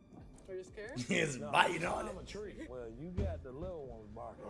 What? You done with me? Gold digger from a mile of away. Ven aquí. Se me puso así. Te amo. More like you want it. Ew. Yeah. If you know how to use it. You could go a little less. My ex, my mom. I'm gonna have to meet your mom too. Mary I'm gonna have to meet your mom too. Oh, it's getting real active down there. It's going down. It's going down. It's crazy how these girls will act over money, bro. Okay, but this time I'm gonna need the fans' help. Yes, I'm gonna let you guys vote in the comments on who you believe should compete in Could Have Been Love Season 2. It could have been love. I wonder when it's airing. I am horny. Probably this year. How you doing? How you doing? Around Thanksgiving time, Scott's too. Okay, Trouble One. What hood you from? Heidelberg, Germany. Oh, Germany. You Heidelberg, Germany. I'm American. My president is black. I'm finna buy a blue Lambo. What's up? Oh, okay. Well, the president ain't black no more. He's still black. Who's your president? Oh, Donald Trump is. He is. Girl. Ew. I move around a lot. Oh, okay, you be moving. Yeah. I like that though, cause I like I that was though. fucking with at one point she was homeless, so she ain't really had no crib. So I understand where you coming from. Homeless is a state of mind. I could buy a home right now. No, I ain't saying that. I'm just How? saying I used to with a girl that was on that. She ain't had no crib either. First off, why is you with a bitch who can't even give you a home and a heart, daddy? Who you Where's she talking at? I'm gonna have to beat her at. Who? You have to beat her ass. about? No, I ain't. Nah, I ain't even mention. I'm gonna keep it cute. I wanna Yeah, be keep cute it. for you. Yeah. I wanna be a lady. Yeah. Why you stealing my shit? No, You know that- who I am? That even cute. Do you need that? Girl, Dumbass. you great. I'll give it Okay, to so you. tell me more about you. Yeah, I know my daddy. He ain't shit, but I love him. You can't tell me nothing That about my sentence. daddy. Yeah. He ain't shit, but I love him. Thank you, and it's great to meet you. Thank you. Oh, Toodles. Thing Kick one, that bitch thing- out one immediately. thing to it. At home with her husband, because all my friends is married. Damn, we know why. L-O-V-E, baby. Thank you, mama. Toodles. Get to the next one, man. My daddy love me, and I know how to love my daddy. He ain't shit, but I hold that nigga down. I'm a vibe. I'm funny. I'm a vibe. I hold that nigga like, down. We really get along. How you doing? Nice to meet you. Nigga named Valik. Malik? Balik. Oh, girl, all right, don't do that. You can't do that in Miami. That's what I said. Yeah, Miami's a little crazy. No, Balik. You from Colombiana? I'm Venezuelan. Venezuela. From Colombiana. Yeah. Almost there. He said you from Colombiana. You Colombian? Yeah, Colombiana. Find that a little hard to believe. No, if you look at Colombiana. I could tell a little bit with the highlights and stuff. Yeah, they do that over there. That's why I said we kind of got a little something going Yo, on. what's good, Cellar? We matching already. Yeah, thank you. Yeah, it has been a minute, son. How you been? Favor. Yes. I need you to tell. I'm these packing girls for a stop trip right saying now, that, so like you're their man. you get like Like 2 you're my views. man, first of all. Second of all, they could go home. How you been, bro? What's new? Okay. I like a couple of girls here. They could go for entertainment, but I'm going for you. I like that vibe. Yeah. So this DOP kit is just I I'm just a trying to bit No, but it's, too and my eyes small drawn to it, but, for what I bring. What are the things that you're into? What This fits expresses your mind? almost I'm a everything. casting director. I have a But you know what? I could probably just get away with this. No, my mind is thinking. No, my mind. Probably. Okay, all right, you're thinking. My mind's all just right. going. My mind's just going. I came a little covered to tease you a little bit, so you it can see ain't more you. of me Nah. in the house. See, I like the way you're thinking. I like the way you're thinking. But I like the way you're thinking. Go Okay, ahead. cool. Nice to meet you. We'll see. Nice to meet you. Now, damn, I couldn't keep my eyes off that motherfucker down there. I seen you looking too on the camera too, man. Like, if you're just funny, I'll automatically fall in love with you. And I think I'm just the one. So I think this is conditioner. Trying to pack my hair product now. Yeah! She's Cuban. Yo, she's tall as hell, son. Hi. You a tall glass of milk. A chocolate milk. She's tall as hell, son. Yeah. You a tall glass of yoo-hoo. So where you from? I'm from All right, this is my old hair product, but I'm not gonna use this one Okay, so anymore. you're not used to being out here. Yeah, I damn. came That's here what like I'm 2 years saying. ago. 3 years ago. Tree. She's very beautiful. I mean, body aside, like she got a good face. I like that What she's would you tall, say is your biggest skin glistening. I don't like liars. I don't like liars. How tall are you? 6'7". Damn! 6'7"? You scared? No, I can climb a tree. Nigga, I'm scared. The fuck? I used to do construction work. For real. Yeah, for real? Yo, shout out to all the tall queens though. To me. I be in the gym all the time. Trying to get your fruits, son. Yeah, What I you weigh growing? 285 pounds. 285. Damn! Seguro? Yeah. She might weigh No, mira, Scarlett. more than Drewski. Okay. What do you feel like you bring Well, to the table outside? they're probably of just similar weights. Jeans. Jeans. Yeah, my jeans. You can have NBA babies. Oh, NBA. NBA babies, true. Yeah. Yeah, you're right. I could have a little Yeah. Jabbar. Like What are you up to these days, Sella? Yeah. Like, I had one of them niggas. You right. I could. you have working one and of them shit? Hakeem You in school? Hakeem Wan niggas. We got Reynolds in TikTok, and he's We'll talk. he's locked in on school right now. What are you working on these days? Tell us. Yeah. Yeah. I gotta empty this product out. I'll be right back. Okay. Okay. Nice to meet you, papi. Yeah, 6'7". Nice to meet you, Papa. Hey, 6'7", Columbia. She even Yeah. speaks Cuban in Thank you, English. mama. Bye-bye, papi. Yeah. Yeah, my security can't even. Ah, damn! No, I said. Hey, you had one of them LeBron James babies with that bitch right there. He kind of looked like he can handle it, but you know, some guys sometimes be a little scared at the end of the day. So we gotta find out. We gotta find out. You get the best of both worlds. I don't have to try to pretend to be no bad bitch. I'm naturally pretty. So straight up, if I gave you 100,000 right now, you'd take the money, or would you like the? Nope, she gonna take this shit. Yeah. Is the dick as long as the money? If you go Damn! step up to the plate. You know what I'm saying? This dick as long as the money's Because crazy. men, they like to take shit in their own hands. You know what I'm saying? See, sometimes your girl be more of a real nigga than your niggas. What is that sentence? Girl who can do both. You understand where I'm coming from. Sometimes you need a woman and a man. You need a woman. Because we know. Wait, is that a stud? We knew that. I think he's definitely talking to a stud. Dreads with a temp fade. We knew Yup. that. Yeah. You take the strap off or you keep it on. What you want? What you No, want? I ain't saying, no, I don't want that. Oh. I'm just saying, what's your prerogative? I mean, it's really up to whatever, depending on the mood. How many drinks? No, I ain't. No, I don't want it on. I'm just letting you know, do you keep it on at all times? No, that's Oh, what you you just- Do you keep it on at all Some times? studs, they keep the strap on. They make I don't be- studs. Oh, they Big make difference. studs. Oh, real studs don't. Yeah, Y'all told me. take notes. Yeah, Alright. studs, still titties under that shirt, right?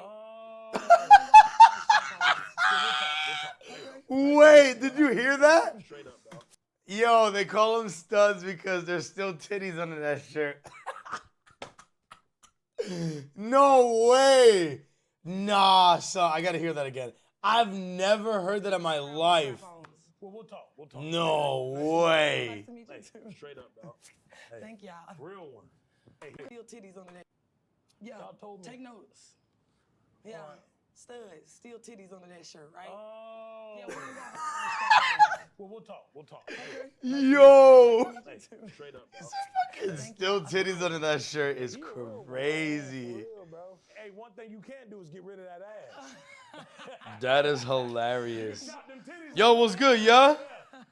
I love this game too. You feel me? Damn, that nigga drank all the wine.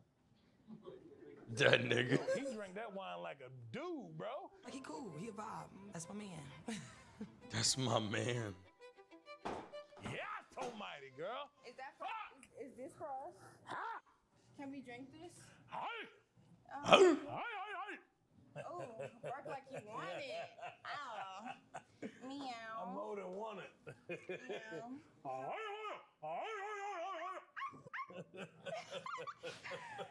Nah. Cheers. Nah. Got the question, girl. Oh, okay. That nipple finna pop up out of there like a baby's. Yeah, it is. I've been having that problem all day. Yeah, no, you're right. I was breastfed from until I was 5. This is Riz. I'm chilling, yo. I'm packing for a trip. I'm taking a flight tomorrow. Kind of like how I So if you look up here, you can see me like packing some shit. I can breastfeed. What are you up to, bro? I don't have no milk. Are you able to breastfeed? I mean, yeah, I'm able to I'd like a breastfeed. supplement. No milk, but yeah. No milk. Yeah, I'll take one. that's fine. I can, If you would, I'm sorry. Chad, thank you for the likes. Thank you for I was 662 breastfed likes. For a long time. Yeah. I just. okay, that's fine. I bet. If you into that. I'm into that. Are you into They that? supple? Yeah. All right, bet. What the fuck? Where's my husband? I'm looking for my husband. Where is? Cause that's not my man. That's my husband. Where he at? What up? What up? How you doing? How you doing? Can I hug you? Time shit. Good. How are What's you? your name? What's your name? Wendolee. How's the YouTube channel going? Is this for me? Is this for me? Can we? I'm really happy you asked. It's all right, man.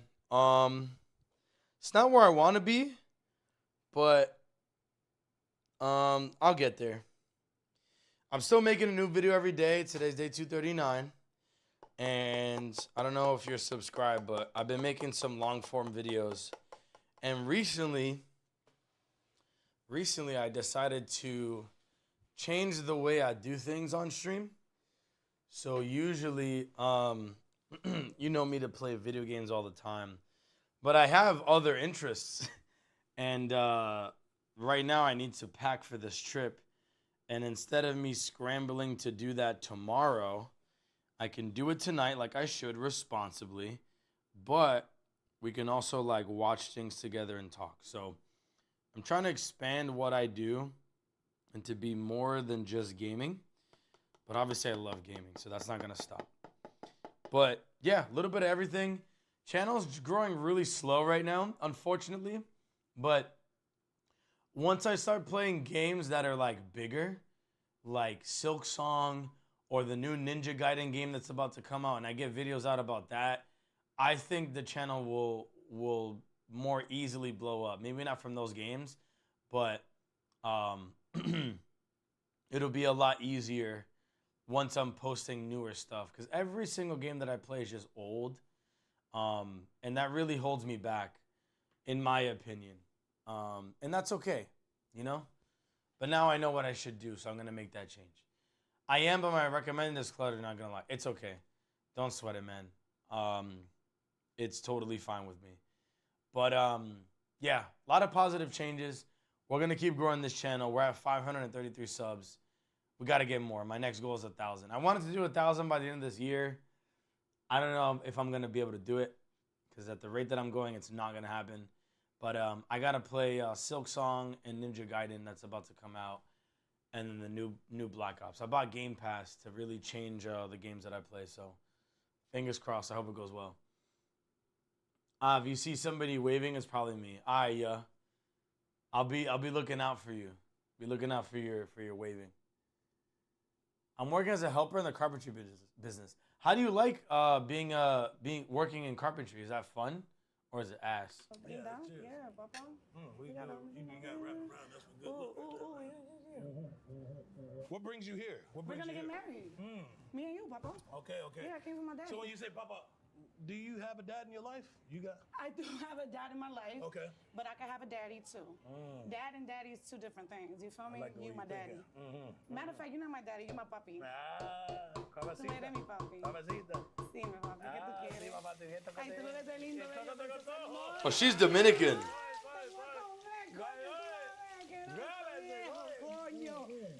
Deja que yo te agarre. Yo voy. She's talking mad shit. Haciendo lo que ya me sirve. See, you got the whipped cream too now. Sí, papi, because I was going to give you tres leche. You know what's tres leche? What that? That's a cake. But then, Okay. look. Okay, I'm going to let you go ahead. That's what I said. Okay, Slow papi, down. okay, you make me nervous, Yeah, papi. that's Yo what no I sé qué said. Slow hacer. down, girl. We can get into that later. I'm cool with that. Okay, We can get to that later, but I'm cool with it. Suck You it like off. tres leche? We can get it off the back. You want me to suck it off your Hey, no. toes? Hey, What? we'll talk. I'm gonna get your number outside of this. Regardless if you in the competition or not, I'll get you. She's so pretty. Look at her like bone structure. All right, we'll talk. All right. Them nice ass cheekbones. Oh, yeah, Thank that's you. it. All right. All right, Papa, I love you. Hold on. Thank you. Great. Yeah. Take You ever played Frostpunk? That's Taylor Port. No, I haven't heard of Te Frostpunk. amo, ese es tuyo, That's bye, fake. bye. Tuyo. That's a fake butt, bro. Hey, She coño. BBL'd. Coño. Juicy, papi, ven aquí porque dime, se me puso así. Kinda has, but it pays off. Frostpunk. I played Fragpunk, I tell y'all, but man, not some Frostpunk. of these I've never heard of bitches, Frostpunk. they- What is that? Is that FPS? Man. The second Deltarune gets another update and Dominican Gerson shows up. You're getting there. Yo, I hope so, yeah. I hope so, shit. Are they updating Deltarune? Because I heard they're updating Undertale. Fill me in, my boy. I'm excited for Deltarune next year. Money, bro. I'm gonna play that So you shit get on a lot of girls release. in the room, it's no guys. Dude, Yo, you gotta have at least a couple guys. my big, yo, That's what we f***ed up. my biggest videos right now are from Deltarune, but Many girls, no Deltarune Chapter 4. Thank you, sir. Thank you, sir. You know what I mean? So like, it's very clear that I gotta post the most recent shit, and I'll get an algorithmic boost based off of that. Like for sure. And fine. Okay. Uh-huh. So I'm gonna try to, guys. I'm gonna try to play a lot more games on release. Okay, that's Deadass. Next year, though, not this year, babe. Just Okay. turned 39 this It year. is coming on next year. Yeah, like Okay. I think the middle of the year. Okay, okay. I mean, you Yeah. grown and you know what you want, so I ain't even like tripping. about Grown. what you have going on. That's funny. It is. Oh, now you want to come back and refill. Okay. Yeah. She good, man. Of all the times you come back. That nigga also short. This one. All right, man. He said, "Bro." They be wanting you. That's what I said. Yeah. It's obvious. So you used to that. I'm used to it, You but used you to know, them barking at you. I'm used to them barking at me, barking at my feet, sucking my feet, all that stuff. But Oh, they be sucking. Put your feet up here. so Put 'em up there. that's just off Throw it for up. them. She got them little That's McNuggets. just off for them. Oh, okay. That's You just don't off put for no shoes them. on? I came with shoes, but I don't want to put my shoes on the table. That's unetiquette. Y'all already asked for my toes, bubblegum pink, Yeah, chewable. bubblegum pink. What you put? Chewable. I'm trying to tell you. Singing that little song now. Llama beans and neck bone. That's what He it's came called. back. Yeah. But CJ, he like the backdoor you. You know what I'm saying? So, all right, baby, I ain't even looking at where he can. Look at him. Oh, waiter. All right, man. Baby, this ain't Bambi. You done refilled a couple times now. I don't do the whole backdoor thing, baby. I'm here for Drewski, not Lil Drewski. Thank you. Oh! How'd she do him like that? She said, "Not Lil She Drewski." good, nigga. She good. Yeah, no, I get it. She good, nigga. No. They never heard it be disgusted. That nigga handsome. Better pay some respect to that king, son. Feel confident knowing Nigga you ain't handsome got as no fuck. somebody barking. Are you top heavy or you bottom heavy? Copyright for you watching on stream. It might. I don't know. Heavy, baby. Yeah, because some of y'all be kind of quite rotund on the I bottom. really don't I know. don't let people pick me up, so they Celebrate. will never know. I'm just heavy. Oh, I can't pick you up. I mean, unless you're in some type of intimate situation, no. Oh, okay. I mean, would you pick your girl up if you wasn't in an intimate situation? Intimate situation. Do what exactly when you pick her She up? got the RFK bars. Burp. You like to burp your girls? He said, "I like to burp Well, him." baby, I need a Gucci bib, a Gucci diaper, Gucci pacifier, A Gucci diaper is crazy. Yeah. Thank you. Appreciate you. Thank you. I'm coming through. Ain't nobody messing with my man. Ain't nobody messing with me. Period. Now y'all come help me down, please. Got you some Help me down. Okay, some hot chew. Everything is from Japan. Okay, I okay. just got back, you know. My girlfriend, she's downstairs. I left her. Japan? For us, for you. 1, 2, and you. All right, man. We'll figure it out. Okay, yeah. How many bodies you got? Drewski. No, Drewski. I'm a lady. Oh, you're a woman first. We'll talk on a second then. Do you enjoy money? I mean, I do. Okay, thank you. Yes. What? You done with me? We'll make it happen. We'll make it happen. Thank you, Mama. No. Thank you. Actually, I hate money. I hate She looks money. familiar. Nah, it's fine. International shit. International shit. You can practice safe sex. Of course.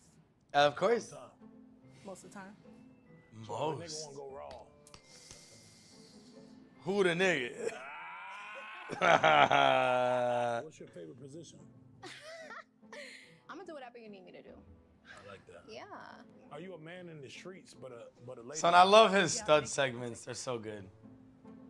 Oh, okay. You. When you say take it. What you mean? I take it. Oh, okay. Yeah. Yeah, appreciate it. Nah, we ain't done. Thank you for the snacks. Thank you. Thank you. Yeah. Sorry, too bad, so sad.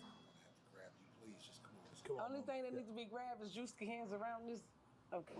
She doesn't want to leave? Bald-headed ass, stupid ass, old beard ass, stupid ass. Oh, she mad, bro. Type shit. Raven? Looks like Raven Simone. What do you feel like you can compete with the girls here? A lot of girls are pretty. All right, is this just interviews? So I feel like me and you. Yeah, can it vibe. is. Appreciate it. Hell no, bro. All right, I kind of got bored of this. What are we doing next? Sonic Racing Crossworlds? I wonder if it is better. I wonder. You guys seen any gameplay for the new Sonic game?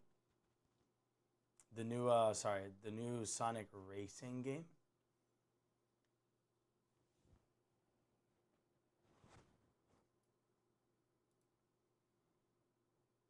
This guy is streaming it. I'm not about to watch some guy stream, but it looks good.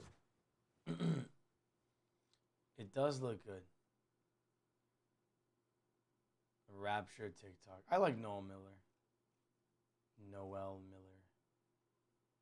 Amazing use of free will. Oh, I saw this video. It's fucking great.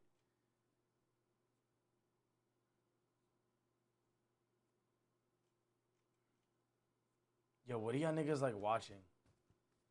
Because I'm like actually out of videos. Like my shit is like music or like tech reviews. Like, do you guys want to learn about a phone that you're not going to buy? I'm kind of down. But what's good is I got this filled with hair product. Yep, this is filled with hair product. So I'm going to be buzzed down with the hair. We're going to be chilling. I would really like something educational right now. But who are some... Oh, look, it's my video. I'm trying to think of, like, who are some good educational channels right now? Yo, like, my recommended usually is Bussin'. You know what it is? I, like, switched accounts. Hold on. Oh, we just hit 500,000 views on YouTube. Let's go. All right. Let me check. Hold on. Let me check my other YouTube for videos that are probably, like, worth it. Oh! Channel 5, baby. Oh, my God. All right. I def have a banger. Trust I have a banger. Trust I have a banger. What are we gonna watch? Wait, no, I already saw this stuff. Yeah, so this is I saw this video. Hobo Gathering, I saw this. Yeah, let's watch the memorial. This is his quote. He said this about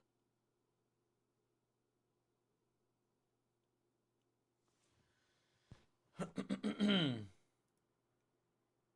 a Charlie Kirk rally. The death penalty. He wanted public Was executions. this like right after? When did this happen? And I think it's very. This is his quote. Okay. He said this about the death penalty. He wanted public executions, and I think it's very ironic that he got publicly executed. Too many people are feeling bad for him. I think we should respect his beliefs. He didn't believe in empathy, so I think we should respect his beliefs and not have any empathy for him. What was your emotional reaction like when you found out Charlie Kirk was assassinated? I broke down crying. I was at work, unfortunately. I went into a room and I cried. I called my parents. I mean, he's had such an impact on our lives. I felt like from a religious standpoint, he just helped strengthen our faith. And from a You guys ever heard of Channel 5? I felt like I should never back down. Independent journalism. And I feel like he does a good job of covering like 25% multiple of sides. Black youth were raised by a single mom. That's the #1 issue happening in the country, and it's not And it's because lit. of systemic racism. But he's also got some really entertaining stuff. It's not all politics. But this is his latest upload, so. Mentality and walk in greatness as he knew that we can. Charlie Kirk is the 13th disciple. What do you mean by that? Well, the disciples all died bringing people to Jesus.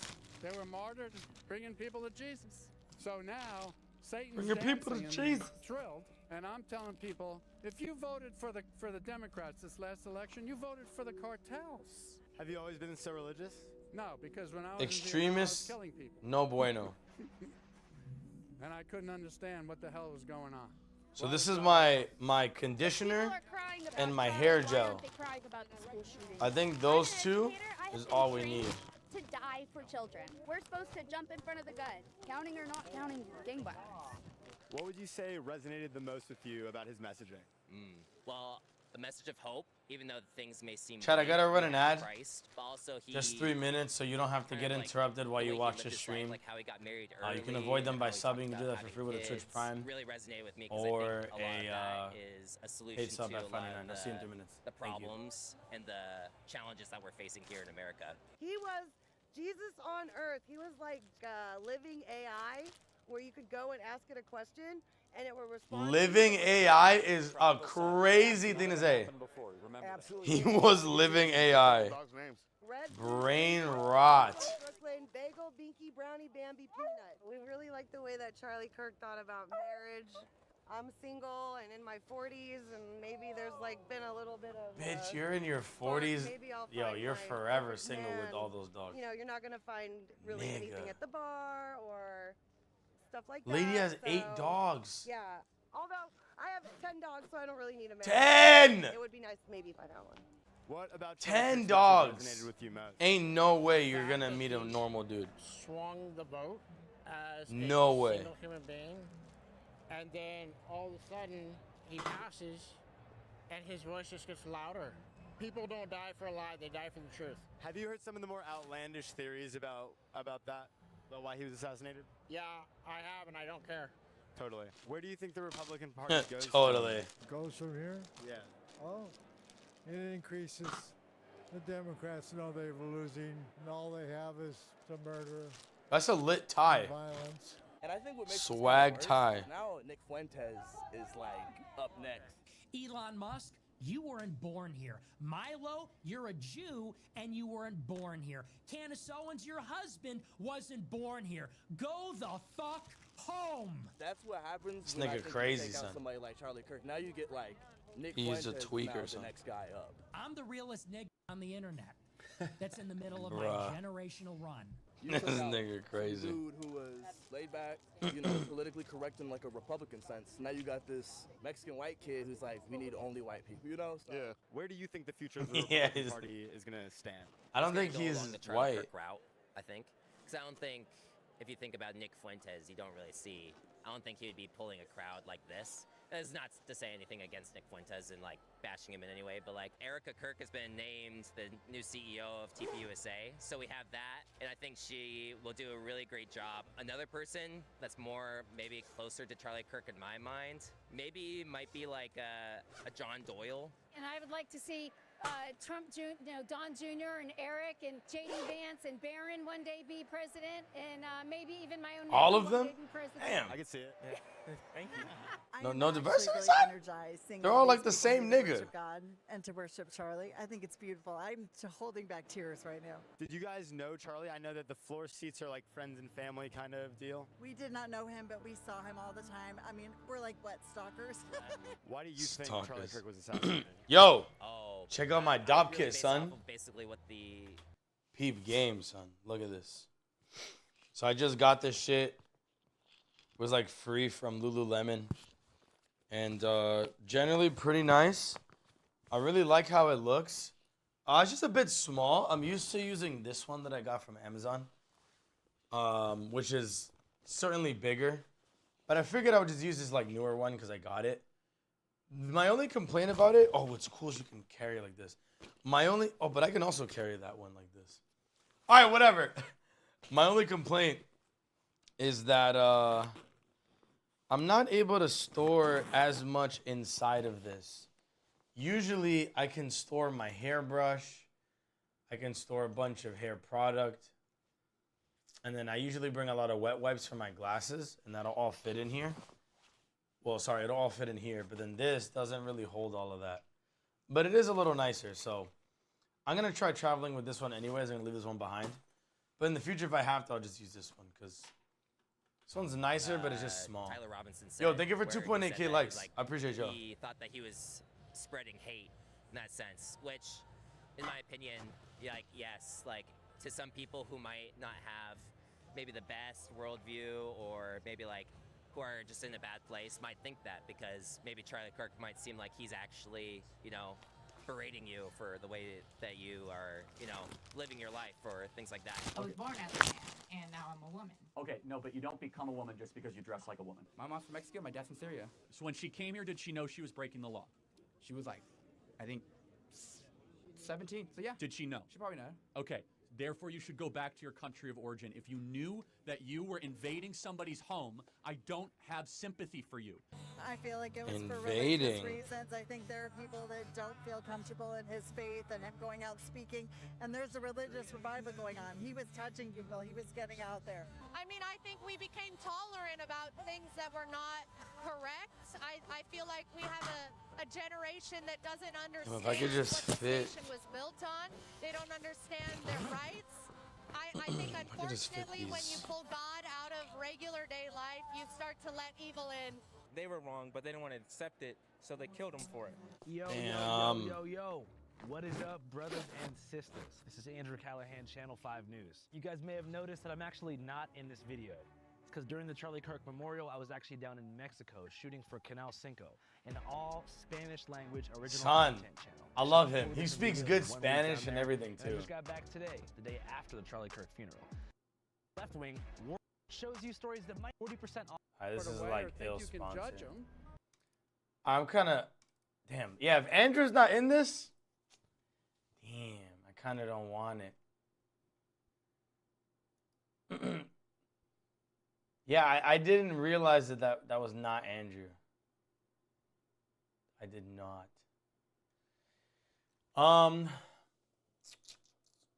What have I not seen? Or what's a good watch? I don't know if anybody's even in here anymore. I don't know. Fuck it. We're going to put something else on there. Walter White's house? Still? Dude, she's still getting harassed. That's wild.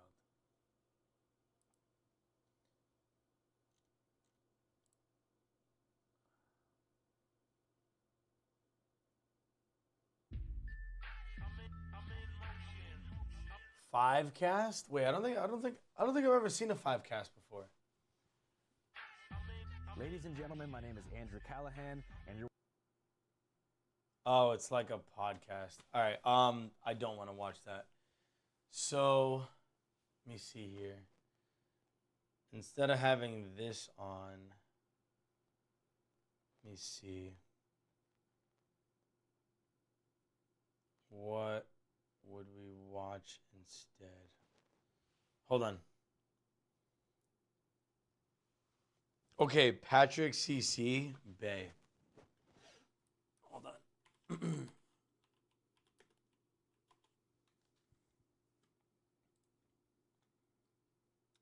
I like Patrick CC videos.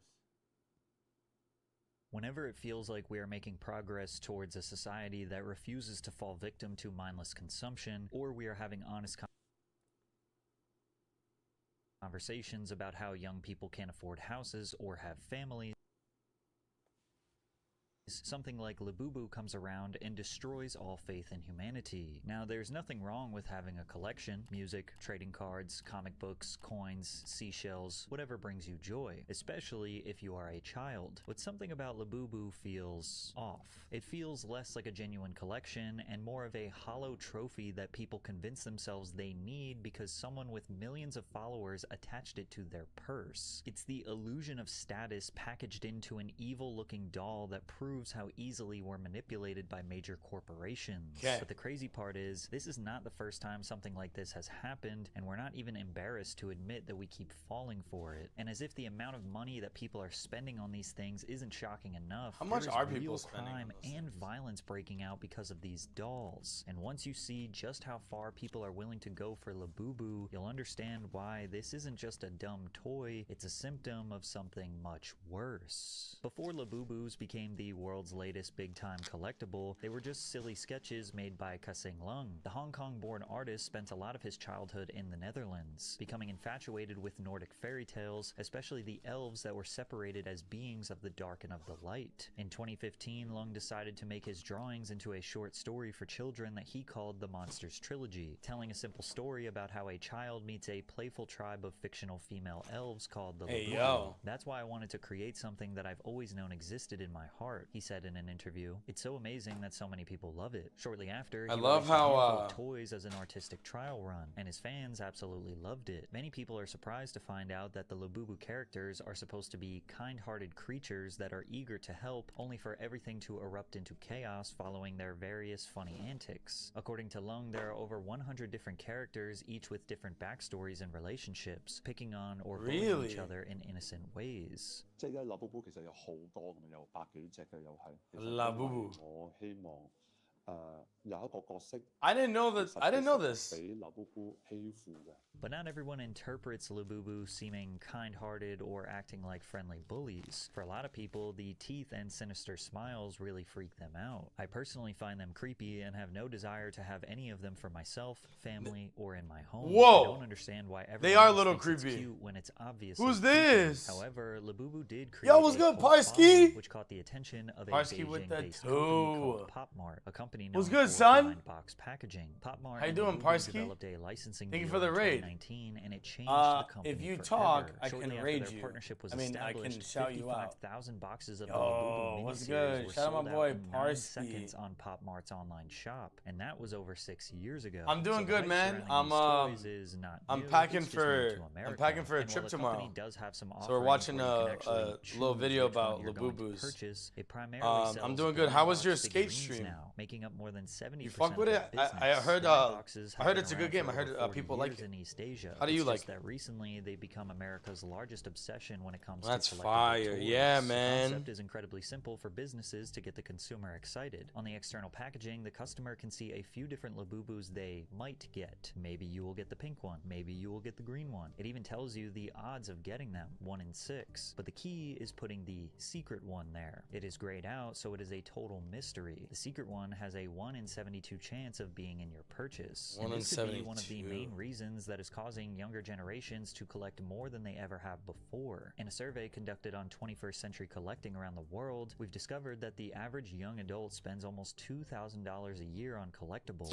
I wish and I that had more a and more adults who aren't cover for collectors are this. now considering joining in on these trends, as 90% of collectors have reported that they participate in activities revolving around these collections. Bro, People have collectors unpacking events, are forums, forums where they share their crazy these collections, days, and Pokemon sometimes base their especially. entire personality around something like Labubu because it's Cool. a way to connect with What's the good, outside world. Pop Mart What's good, even opened Aibo? their first theme park called Popland. This game's where pretty people can tight. come and celebrate I their love finding obsession with realistic these spots, blind but box it gets kind of products stale. together. One of How the many hours we descriptions for put the in? park reads, there And I'm are glad a you few like what spots buddies. to play in the same way as a typical Horizon theme park, Zero including Dawn. an adventure How is that? playground filled with climbing Christopher, walls, what's good, my boy? mazes, and trampolines. Guests can also feel what it's really like to live in the universe through the augmented reality immersions. I'm gonna And put this in a naturally, there are napkin. also plenty of places to That'll stop probably to help. snap photos and videos for social media, which helped make the Labubus the stars they are today. When trying to get to the bottom of what they call the economics of Labubu, the Wall Street Journal teamed up with psychologist David Bosch to describe the impact blind boxes and Labubu have on consumers. To them, a lot Blind of this has boxes to do go with the crazy. label showing a secret prize and the human compulsion to complete a set. One of the things that the I like brands Pop do Mart. They're to keep expensive though. engagement,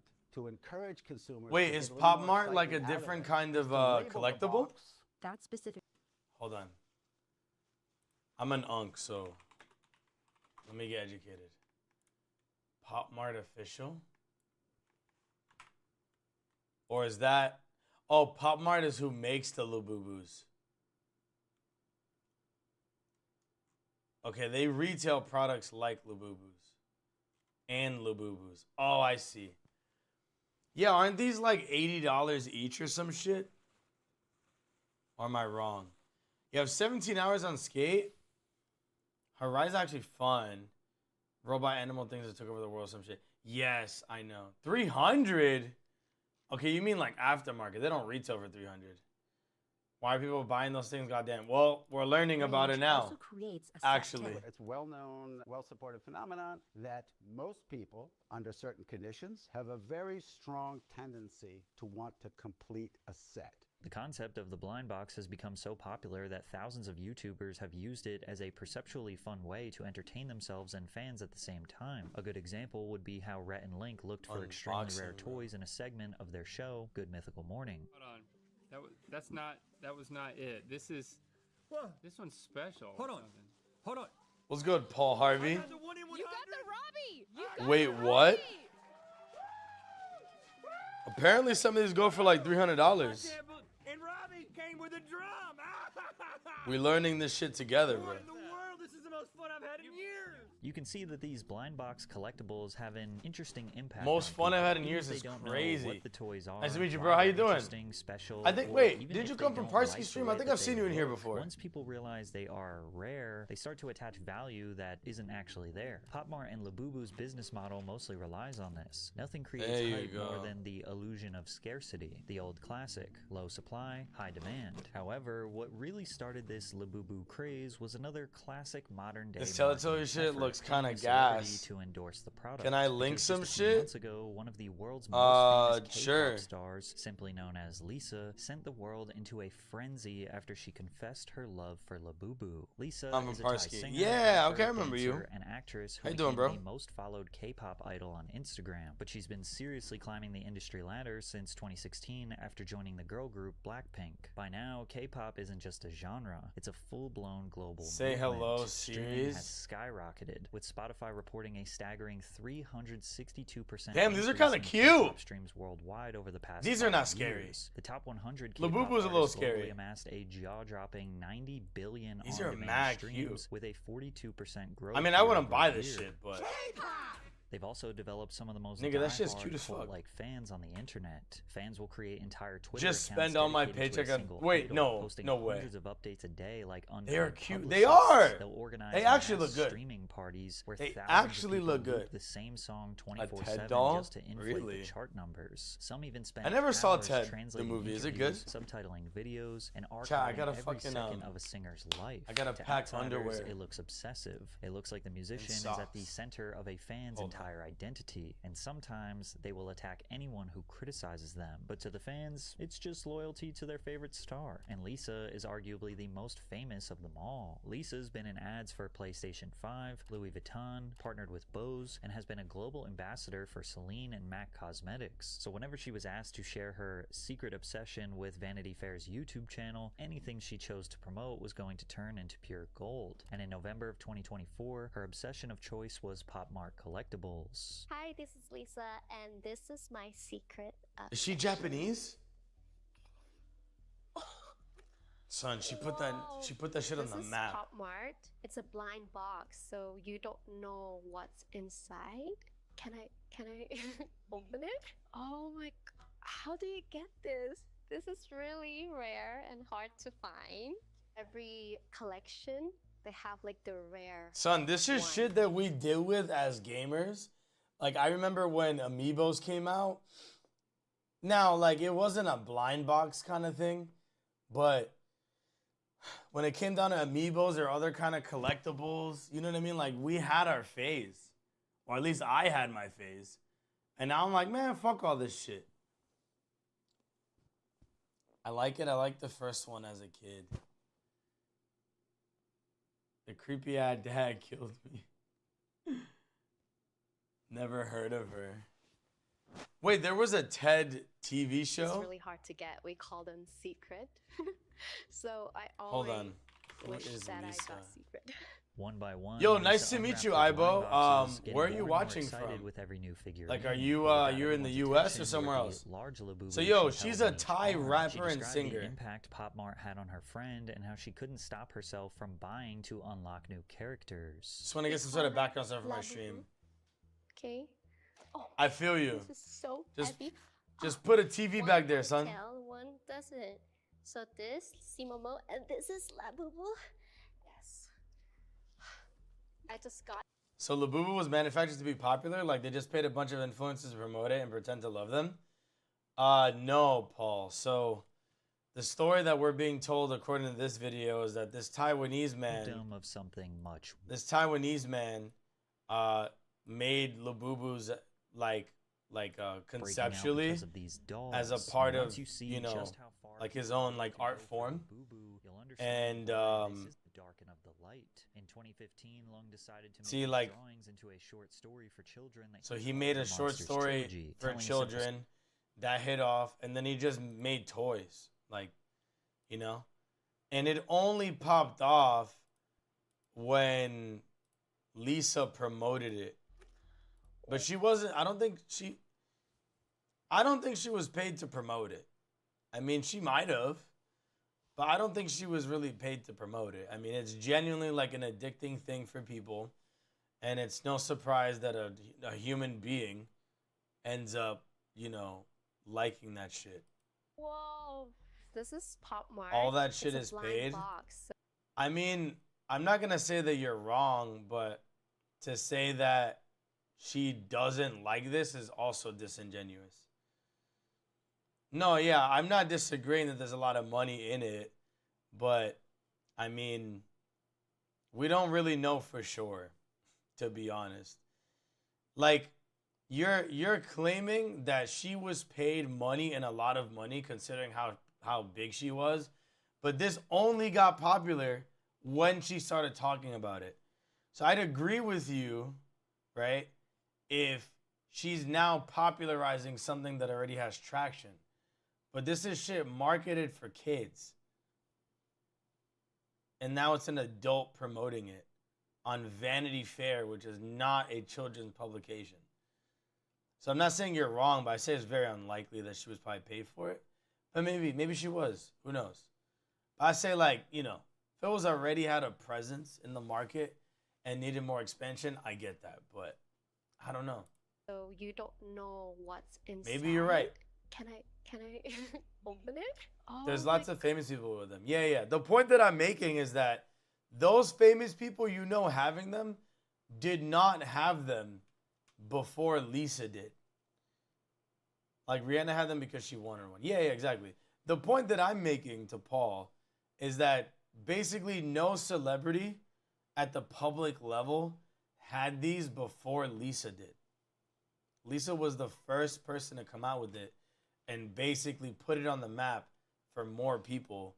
And then through any one sphere of influence, people like us who probably don't care to buy as many of these, if any, now know about it. You know what I'm saying? How do you get this? This is really rare and hard to find. Every collection, they have like the rare one. it's really Probably, yeah. A secret. bag now for So I sure. always Why wish not? that I got Keep some. going. Of One by course. one, Lisa unwrapped her blind Promote boxes, our getting more and more otherwise like excited with every new valueless figurine. product. But what got everyone's 100%. attention were the large Labubu she held in each arm. She described the impact Pop Mart had on her friend and how she couldn't stop herself from buying to unlock new characters. We call her Labubu. Okay. Oh my god, this is so heavy. Ah, one has a tail, one doesn't.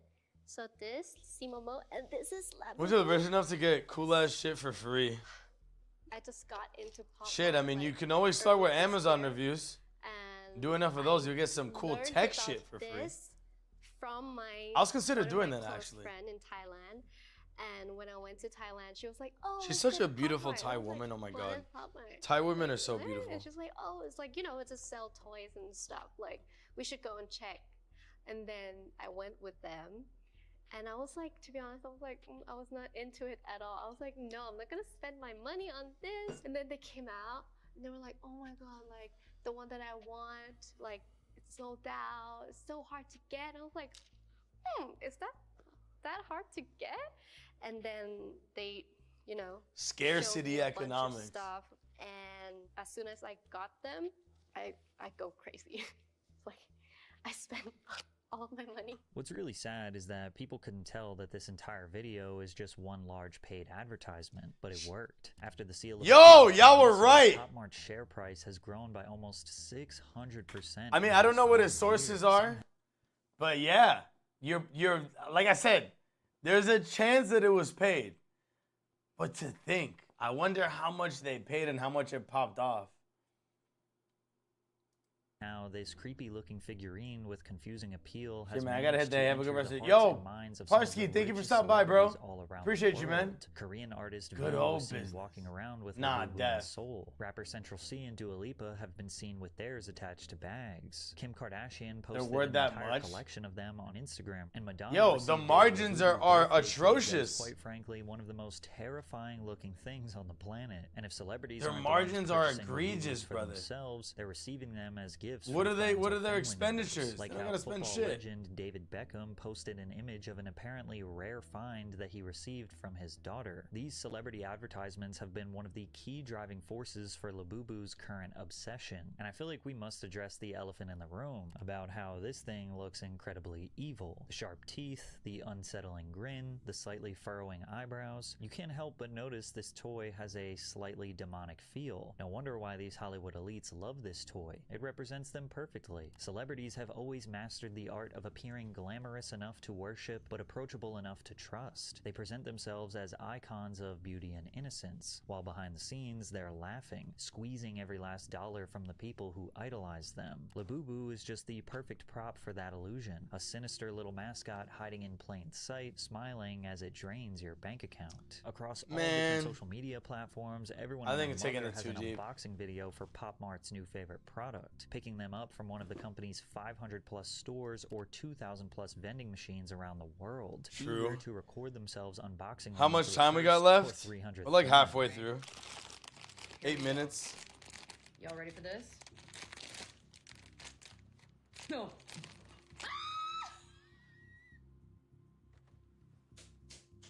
All right. It's him! He's gorgeous! Oh my god!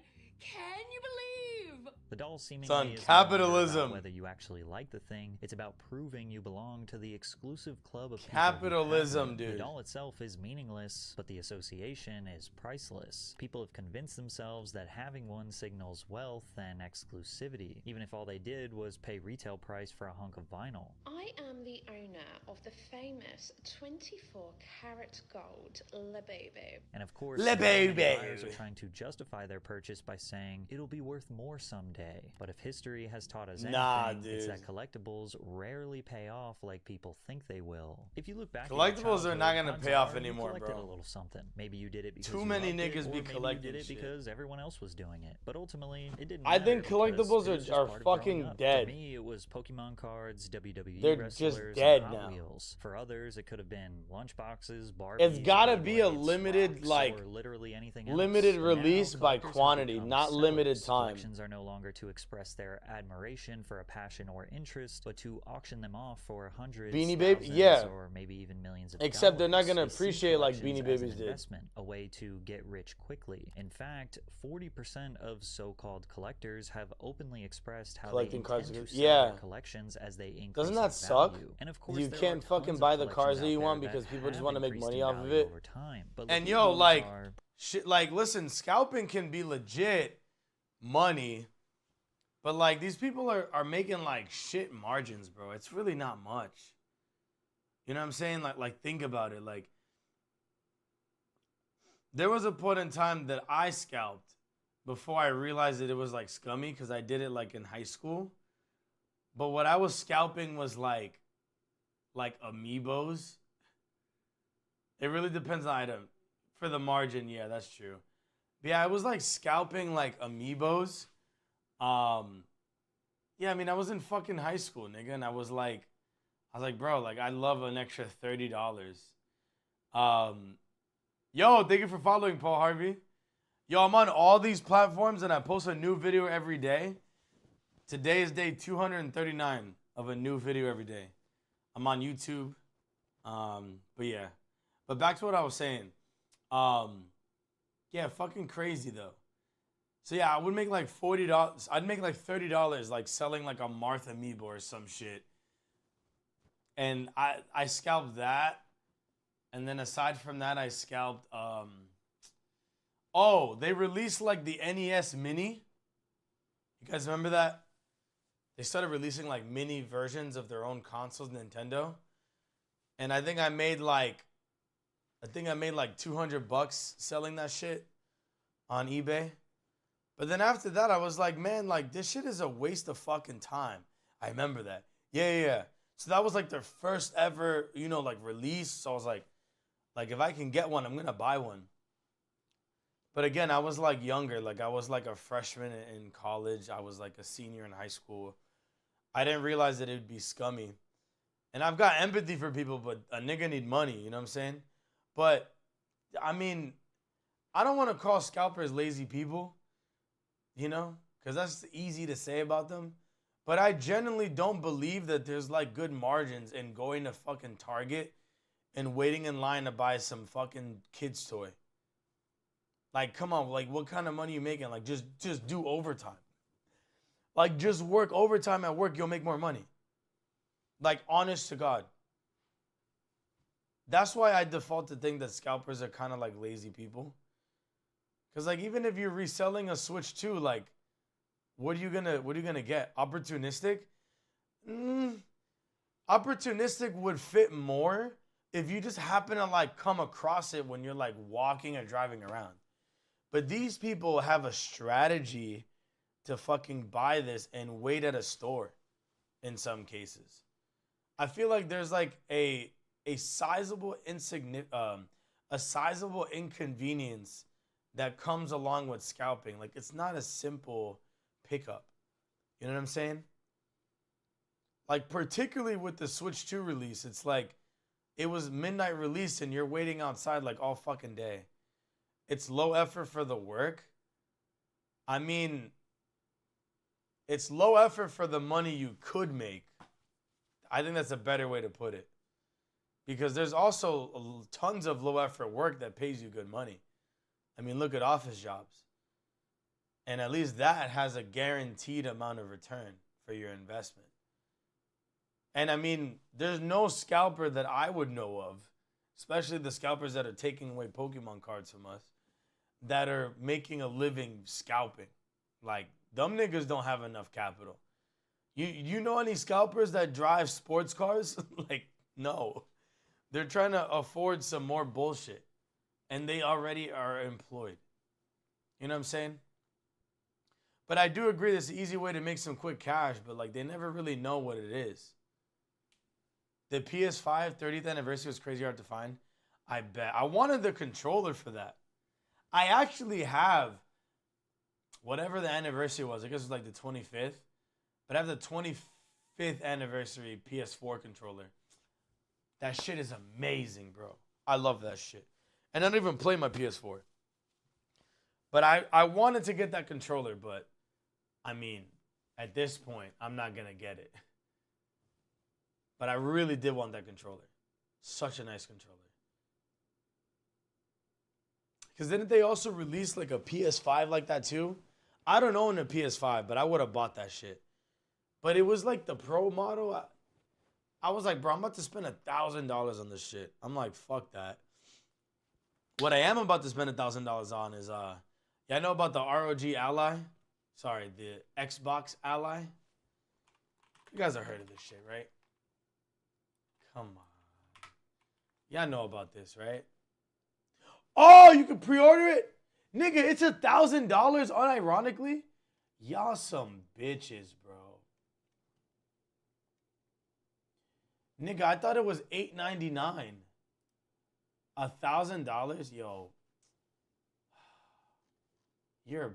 There's some bitches for that.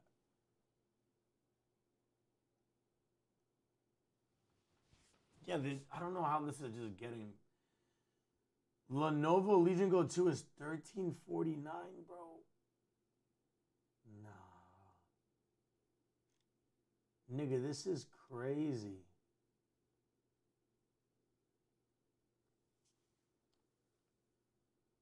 $12.99 in Canada.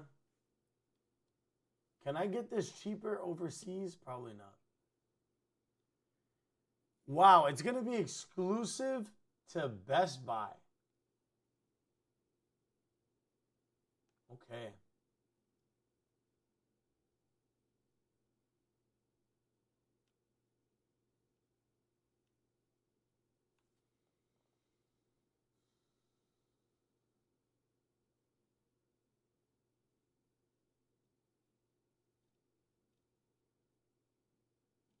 Yeah, that sucks that it's $100 more than I thought. That sucks. I'm still gonna fucking buy it, but that's some bullshit. I'm not lying. I hate these niggas for that. The one I know who did it IRL paid off the delivery drivers and managers, and he made bank. Yeah, but like you see, that's like one person. You know what I mean? Like that's not scalpers in general. You know what I mean? What is it? This is a handheld PC essentially. It's like a handheld gaming console. It's like, you ever heard of a Steam Deck? Yeah. So this just lets you play like basically like any game that's out right now, but like on the go. Xbox Steam Deck, exactly what it is. Yep, that's exactly what it is. That fucking sucks that it's $1,000. Like, I'm a little upset about it, but I'm still gonna buy it. But it just means that like after taxes, it's gonna be like fucking $1,100. Like, bro, these niggas. But yeah, you know what? I guess it makes sense because like the Xbox consoles just had a price increase. They just had one. Cool. What's the specs? Yeah, let's talk about it.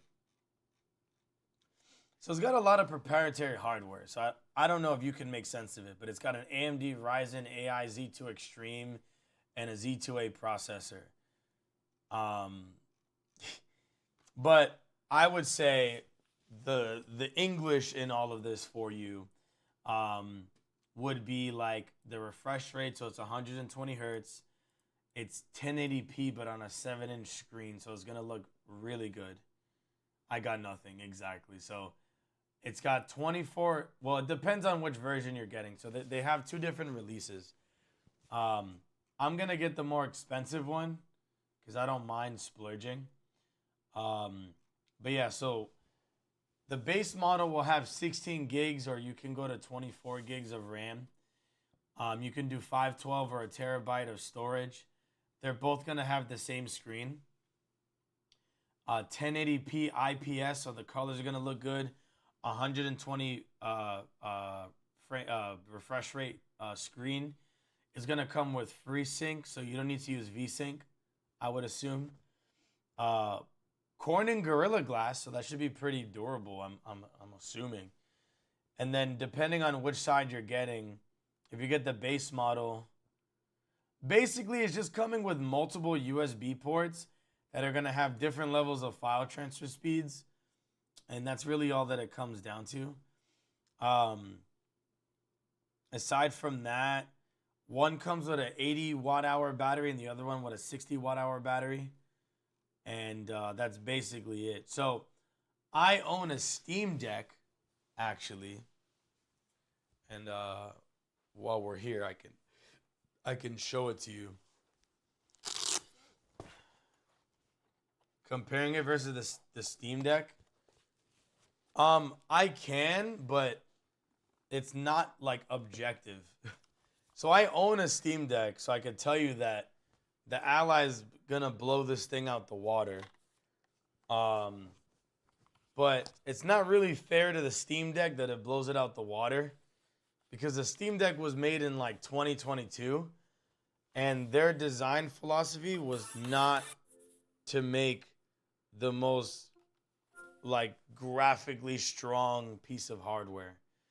So for reference, when you're running any kind of electric device, especially for gaming, it's going to take a certain amount of wattage to run something.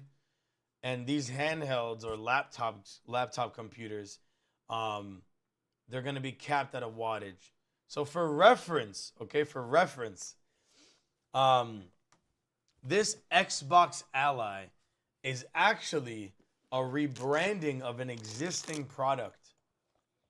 Okay? This is not a new product. Asus, which is the company behind this, the first generation of this hardware,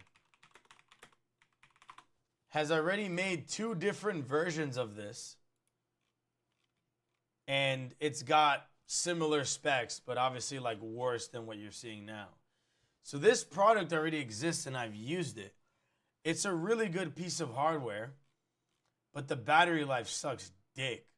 It's really bad battery life, okay? Like really bad. But the caveat is that it can run games better.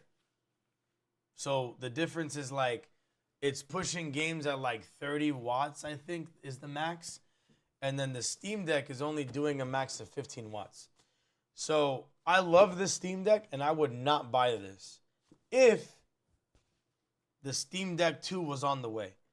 But all the research I do on Steam Deck 2 is that it's not coming out anytime soon and it might come out in like 2028. I already can't play like some of the games that I want to play on this. It's a really good device otherwise. Like this will play like new games from like 2022 and backwards from that. But like the games that are coming out now, like the newest COD or like the newest Monster Hunter, it struggles to even play like the new Forza Horizon 5. It's not that new, but you get what I mean. But it's a really good device. Steam Deck is fire, bro. The only thing is that it is lacking in graphics. So I was thinking about trying the new Ally, the new Xbox Ally, and seeing how the battery life is. Because if the battery life is as good as this, because I could play the newest game. So like my newest game I probably played on this was like Lies of P.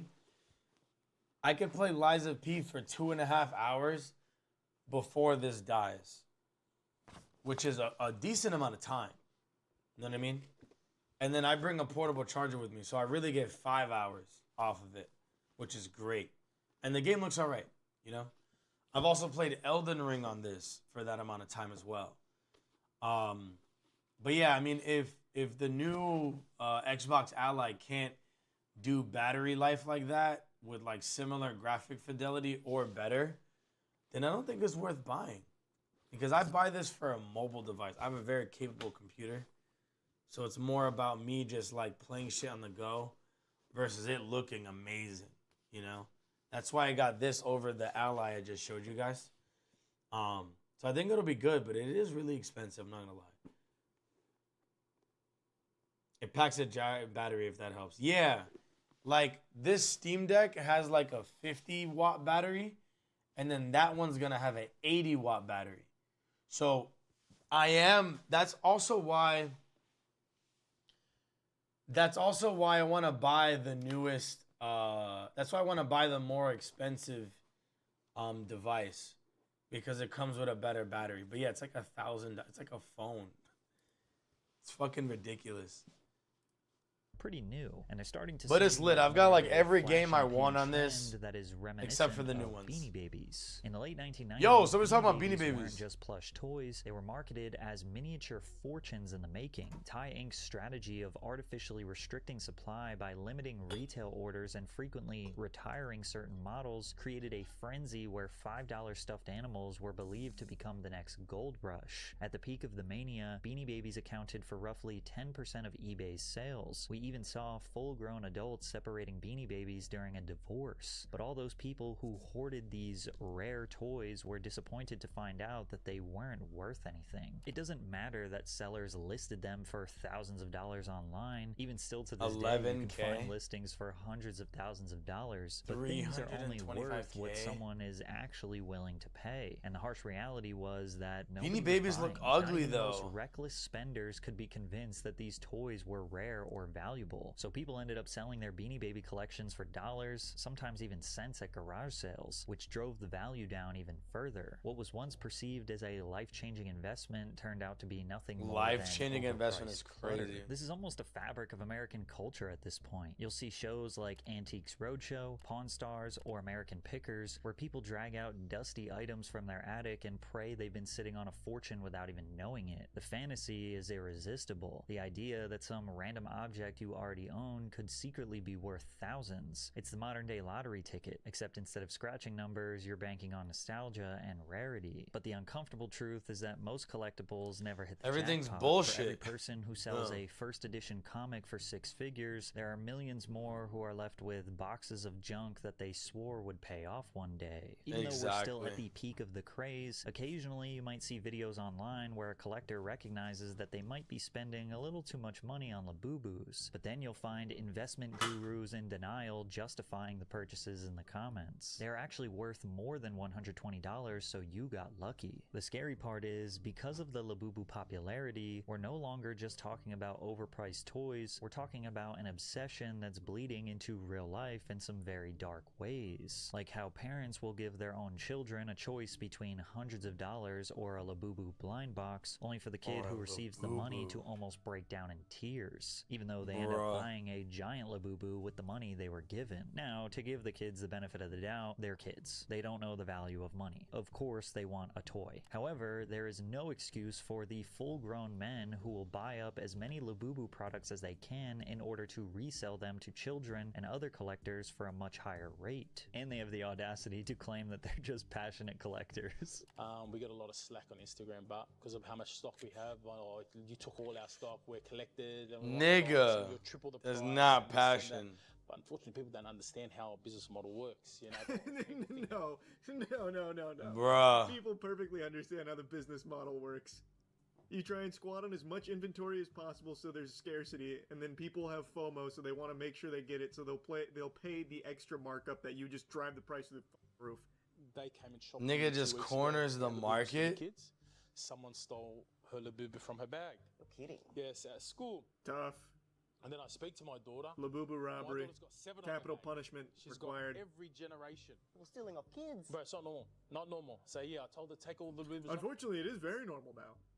It's super normal now. When grown adults are exploiting children for profit, it's only a matter of time before the obsession spills into outright theft and violence. In Southern California, a small group of teenagers were suspected of breaking into a warehouse and stealing some inventory. When the Chino SoCal police received a warrant to raid the house the supposed thieves were staying at, they weren't looking for electronics or jewelry. They were searching for about 14 boxes of Labubu collectibles that the alleged thieves were intending on reselling on the black market. Boxes. According to the report, the cops recovered $30,000 worth of the furry figurines, which usually retail for about $30 each. In the same story, the LA Times noted that the prices for Labubu due to scarcity are reaching all-time highs. The figurines are usually sold at Pop Mart stores and create a fervor whenever new ones are released. A child-sized Labubu sold at auction for $150,000 according to media reports, and limited edition monsters can retail for $150. But the Retail for $150,000? $150? There's now a growing scheme where people will make counterfeit Labubu, now named Retail for Lafufus, that is becoming such a $150 large problem that people is are making instructional videos to help customers inspect Labubus like diamonds at a jewelry store to avoid being scammed. Every Labubu should have exactly 9 teeth. No more, no less. Like this one, you can count. It has 10 teeth. Here are a few other ways we can tell. If you look at the original Labubu's complexion, she has kind of a peachy pink tone to her skin, whereas if you look at the Lafufu, this one in particular has a paler complexion. Pop Mart told us you can also identify a Labubu by their high-quality finishes, such as the stitching and the paint job. One obvious way you can tell a Lafufu from a Labubu is the A spelling on the Lafufu tag. from a Labubu Labubu. will say Pop Mart on the tag, whereas this specific Lafufu says poor mapped. I do like it when they're very obvious. Whether Pop Mart will admit it or not, they're definitely enjoying all forms of press, even if it's bad. All publicity is good publicity in the world of politics and sales, because at the end of the day, we only have ourselves. Blind boxes are just IRL loot boxes. Yup. They are, and it's sad. It is sad, bro. You can watch Norbit for free? That's wild.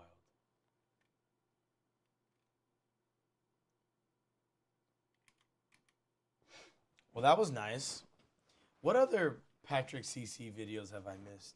It has been mad long since I've seen this. Since I've seen this guy's channel. Comedy poker. I think I've seen this one. Oh, I love this video. Why comedy movies died. Guys, you should check out Patrick CC. It's a really good channel. I really liked his take on this. Super good take on why comedy movies died. I've watched like all these videos. All of them. Damn! Dude, I gotta pull up recommendations on my other account. Hold on. I'll always find a banger though. I'm trying to find something to get though.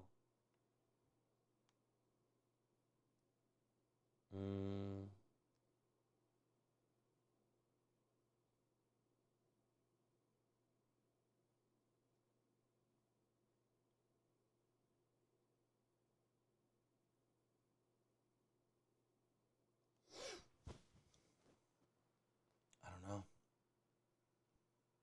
Why Orlando is America's weirdest city?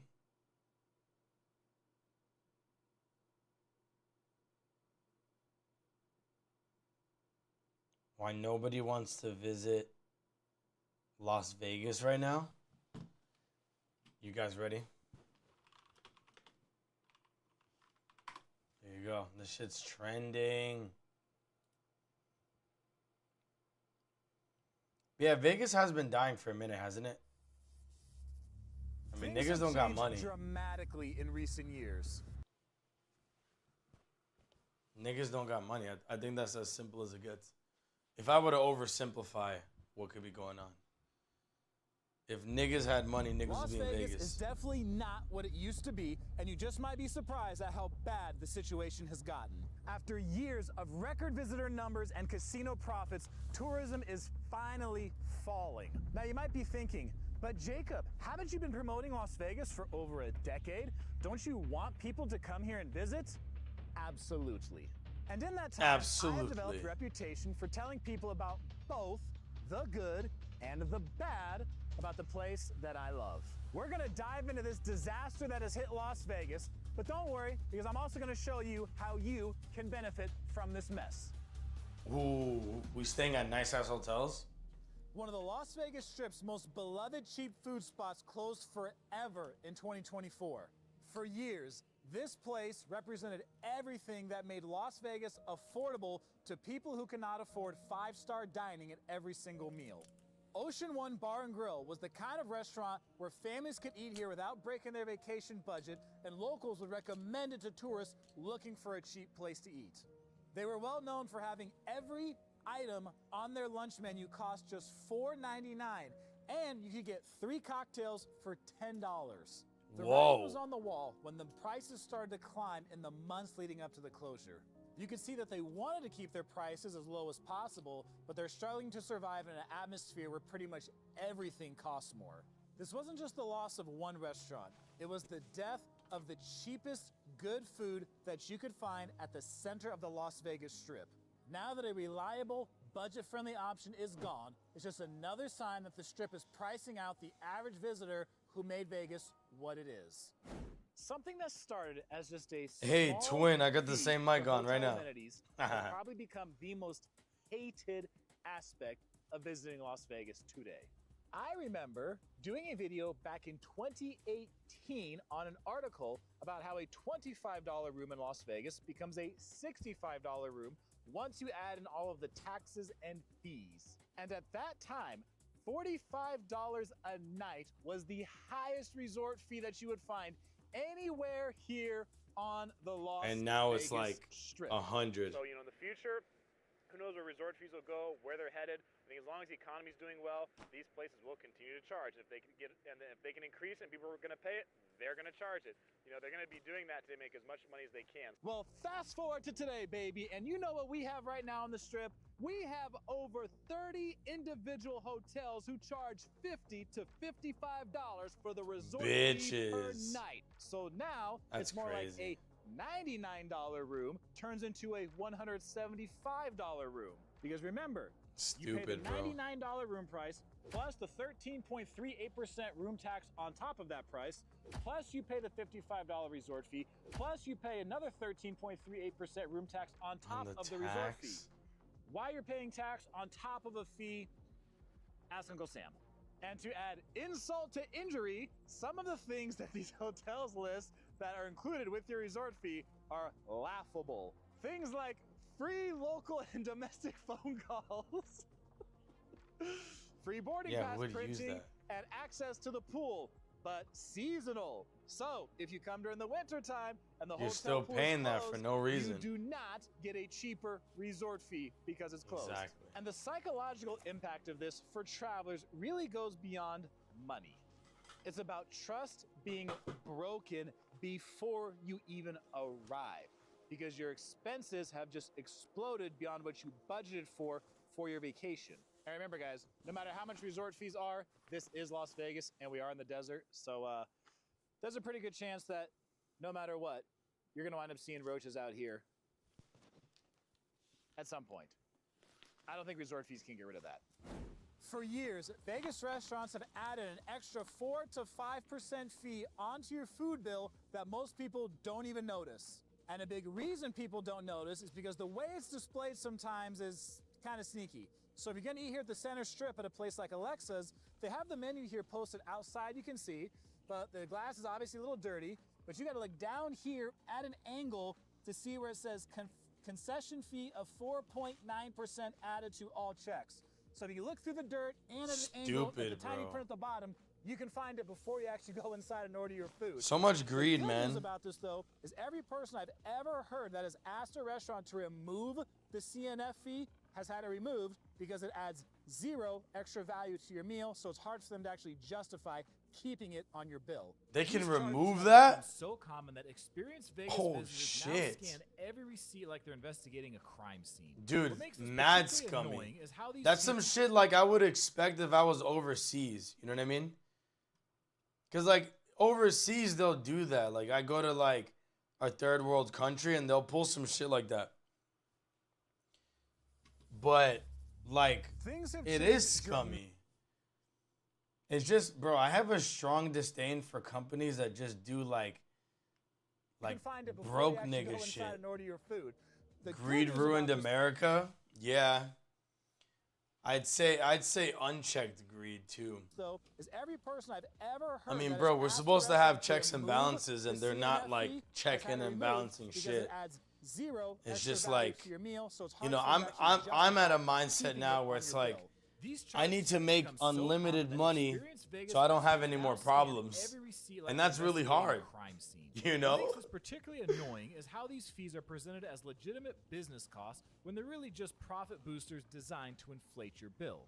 The practice is spread throughout the Stupid. industry because most customers either don't Yeah, like, notice dude, genuinely, I think you joined after I was doing this, but like, so Paul, like, my birthday's in December, and I wanna celebrate my birthday in like a special way, and And when I think of how I want to spend my birthday, birthday aside, whenever I think of like, oh, I want to like take a flight and go somewhere cool, I never think of the United States. Never.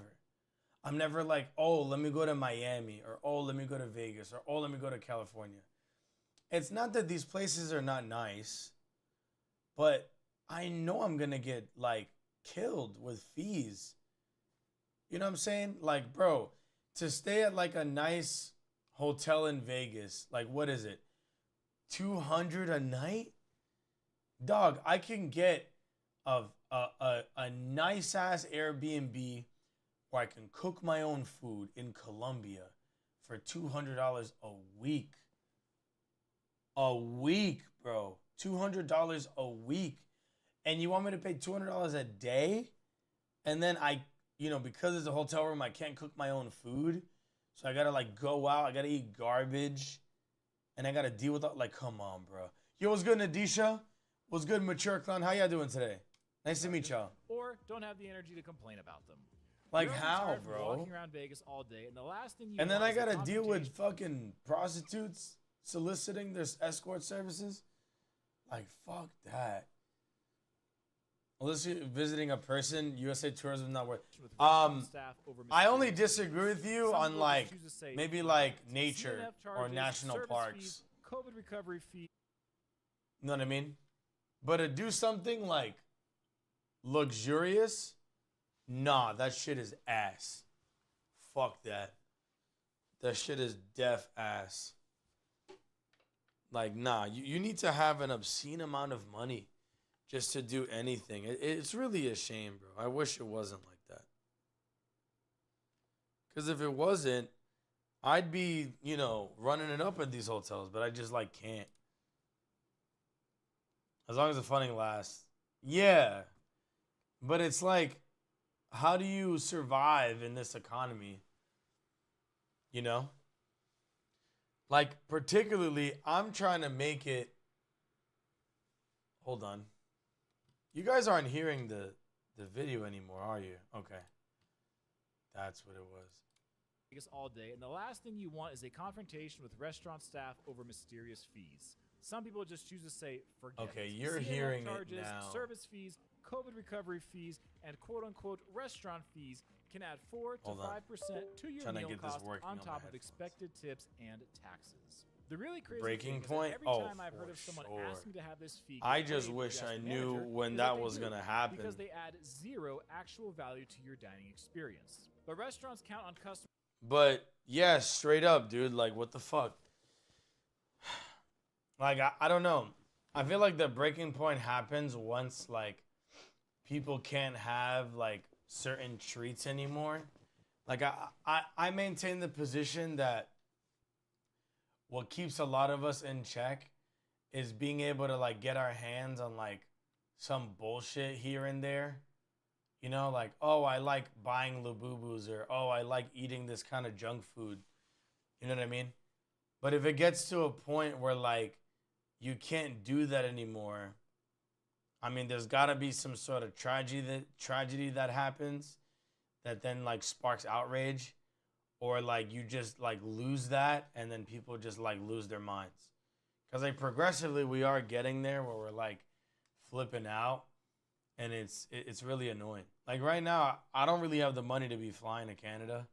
But I'm going to do it because I need to take an edge off. Either Correct, Paul. being too correct. shy, or too tired. to Yeah, question too many your people charges, just live so they keep paycheck to adding paycheck, every which is bill and hoping that certainly problematic.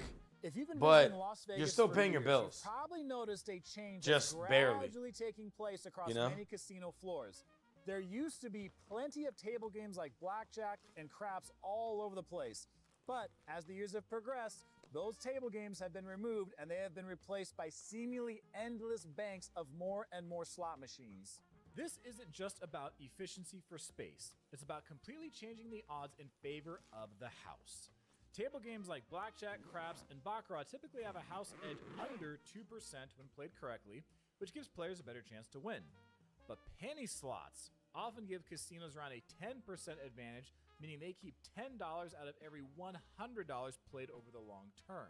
Vegas doesn't want you to win like you used to. We can even look at All right, over Paul. 20 years worth of data to see that Vegas casinos have been gradually making slot machines pay out less and less to players so that they can keep even more of your money. From 2004 to 2024, strip casinos increase how much they are taking from every dollar you bet by 24%. 24%? While downtown casinos during the same time increase how much they are taking from players by 45%. 45%. So when Yeah, you they're hear gonna people talk bankrupt about how much themselves. more generous Vegas used to be, you can use these slot hold percentages as proof.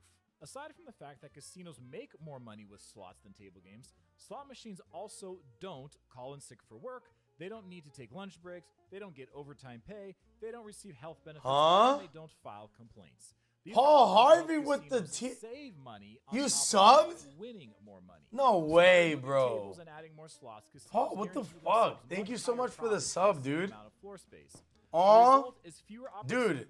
So I have to run an ad like every hour, and I was like, damn, I'm gonna have to run an ad, and this nigga's gonna see this shit. I'm gonna be mad sad because you're about to watch an ad. But now you don't have to. I'm so happy about that. Chad, I'm running an ad. We do them every hour. They only last 3 minutes, so you don't get interrupted while you watch the stream. We're going to play them back to back right now. You can avoid them by subbing and do that for free with a Twitch Prime or otherwise a sub at $5.99. Thank you. I'll see you in 3 minutes. But yo, Paul, that means so much to me. Thank you so much for subbing. I appreciate you so much.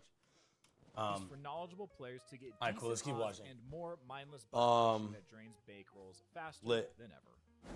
Many experienced players call what you see All right, right so behind me the biggest I got my rip-off underwear, I got my in casino socks, I have history. my And a lot of toiletries, casual players I have no idea that every time they the sit food down I'm at this transporting, game, I have an that extra they're book getting bag. mathematically screwed. I need This some single clothing rule now. change has largely altered the most popular table game in Las Vegas, and the majority of players don't even notice. The deception is particularly cruel because these rigged games look identical to fair blackjack tables from a distance. Also, And not Paul, all we players also are we have a slightly Discord different, if you want to unless be a you part of that as specifically well. ask. Traditional blackjack I can pays send you a link 32 if you'd when like. you get a natural 21, meaning a $100 bet pays $150. But the strip is now filled with tables that only pay 6 to 5. So that same $100 blackjack only pays $120, stealing $30 from every natural you hit. And over the course of a gambling session, this difference can add up to hundreds of dollars in lost winnings. The worst part is that these terrible games often sit right next to 3-2 tables, but the minimum bets are usually much higher on the fair games, pushing many players into the sucker bets. So why do casinos keep doing this? The reason these rip-off games exist is very simple. Tourists keep playing them anyway. Casino executives have figured out that they can offer absolutely terrible odds and still fill seats as long as the games look familiar from a distance. This creates a rather depressing cycle where customer ignorance feeds the corporate greed that so many people come to associate with the big casinos. Bro, isn't that crazy how that works? Like our society's designed in a way. Well, I don't even think our society. I think the global public has this expectation of, hey, if I agreed to do this and you scammed me, but I technically agreed to it, then it's okay that I got scammed. Versus like, hey, I shouldn't have been scammed and you technically deceived me. So now we have a problem. You see what I'm saying? Like there's too much in life that we just let slide because of terms and conditions. And I think it sucks. You know, I'm also a victim, but it really sucks. Like, listen to what this guy's saying. Like people will still play the game because they don't know any better. And even if you learned, you know, better, like, oh, I shouldn't do this, like nothing happens as a result. The only thing that can happen is that the free market decides and then these niggas lose more money, which kind of sucks because it's like a slow burn and all the while people get ripped off, but they'll reach their eventual demise at some point. There's going to be a limit to this, Games you know? look familiar from a distance. This creates a rather depressing cycle where customer ignorance feeds the corporate greed that so many people come to associate with the big casinos. And the problem has been gradually getting worse for years. The most frustrating part is watching smart people who are successful in other areas of life repeatedly make these costly mistakes without learning from them. A former casino employee at the Venetian once told me that when they introduced Triple Zero Roulette in 2016, they expected nobody would play it because the odds were so terrible. But players flocked to those tables anyway because they didn't understand the difference between good and bad roulette games. A roulette dealer at one luxury property let me know that he even tells players up front that the company logo represents 000, basically admitting the deceptive tactics employed by the casinos, but people keep playing anyway. This proves that casinos can get away with offering terrible odds because most players simply don't understand what they're getting into. What used to be a problem mainly in some areas of downtown has now spread throughout the entire tourist corridor in ways that shock first-time visitors and long-time locals alike. The homeless population in the Vegas area has grown every single year since 2021, and it's had a 56% increase in the last 3 years. And I myself have been inside a casino before where I'm standing there talking or actually playing a slot machine and had someone come up to me and then ask me for money. And I know some of you have had the same thing when you come here. Yeah, that's true. This That does situation happen. has deteriorated to the point where it's destroying the fantasy escape that Vegas is supposed to provide for people on a vacation. So if I was here before from a raid, I apologize. I was belligerent and ignorant anyway. I have a drinking problem, not that it excused it. Nah, you were cool, like, since I met you the first time. So you're chilling, man. But yeah, you have my Discord. Join it if you'd like, and I'll give you a role so you can chat with us. But yeah, man, it's good to have you here. Welcome. I'm trying to do things differently. Like, I'm usually like just a gamer, but I like being able to do this so we can like watch something together. You can react, I can react, and then I get to do like a chore like this. You know, it's like really important that I get this done. You get me? Like, I'm almost done packing. I just realized that I didn't wash some of my clothes, and now they direct stink. interference with casino gaming that makes players feel uncomfortable and unsafe. It is now more common for homeless people to regularly enter casinos and even approach players at slot machines, creating an awkward and sometimes dangerous situation. Some incidents with homeless individuals inside Vegas casinos escalated to the point of making national news, like the man who set off an explosion at the Paris casino, causing What games do I normally play? $50,000 Yo, what's good, Tekken? damage.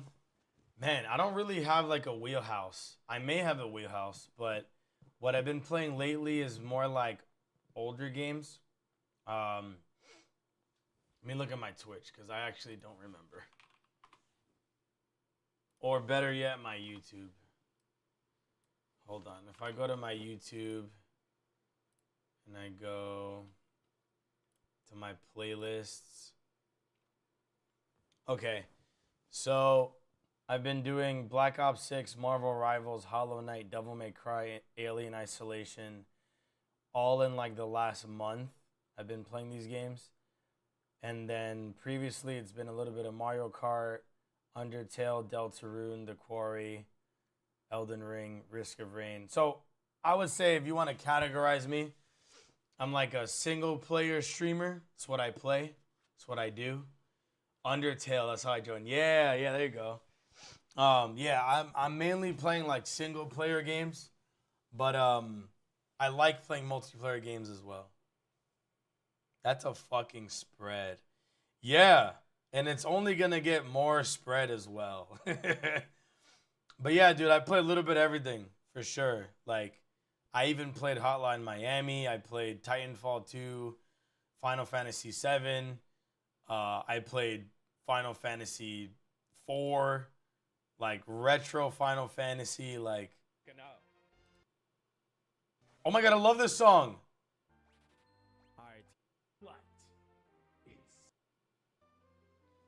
Yes, I do requests. And I do like voice acting and shit.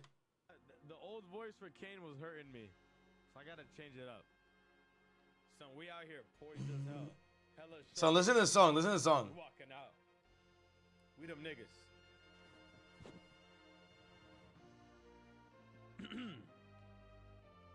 And so, the Dark Knight Cecil was stripped of his Damn, my mic sounds kind of as scuffed. captain of the Red Wings.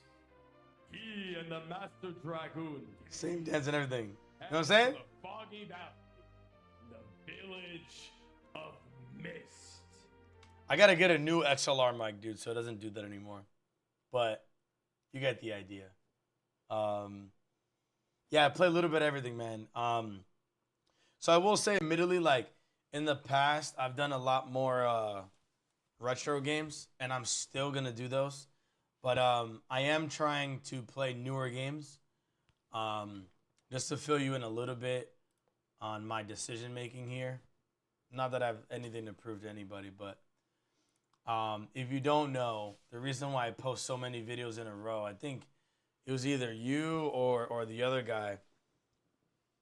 I fucking play. Sorry, I'm trying to go full time as a YouTuber right now. So, that's why I post a new video like every single day, to give myself a new chance to meet new people and maybe blow up and make some money. So I know one of the things that has helped me recently is posting about newer games. So if you look at my screen right now, you'll see that at least like my two most recent shorts are about Hollow Knight. This one got like 4K views, and then this other one got like 1K views, but it's like only been out for like a couple hours. And then usually my viewership is pretty low. It's like 500 or 600. But yeah. Why are you streaming? I think I just answered that. Unless if you had a new question, Nadisha. Do Ultra Kill run where you have to beat the 2 versions of Gabriel, 2 versions of V2, and both Prime Souls? I'm joking. I didn't know there were 2 versions of Gabriel. But I'm going to play Ultra Kill when the new layer comes out. I'm going to replay the whole game. It's a lot of work to break into the industry from what I've seen. Yeah. I mean, I would say it's a lot of work if you don't know what you're doing. And I don't know what I'm doing. So, yeah, it's definitely a lot of work. But for somebody who already knows like what to do and how to do it, it's really not that hard. So I actually have 2 YouTube accounts. One is for gaming and one is for everything else. So I'm hoping that I'll be able to figure both out at the same time and then just like start making double the income on YouTube and, you know, taking it from there, so to speak.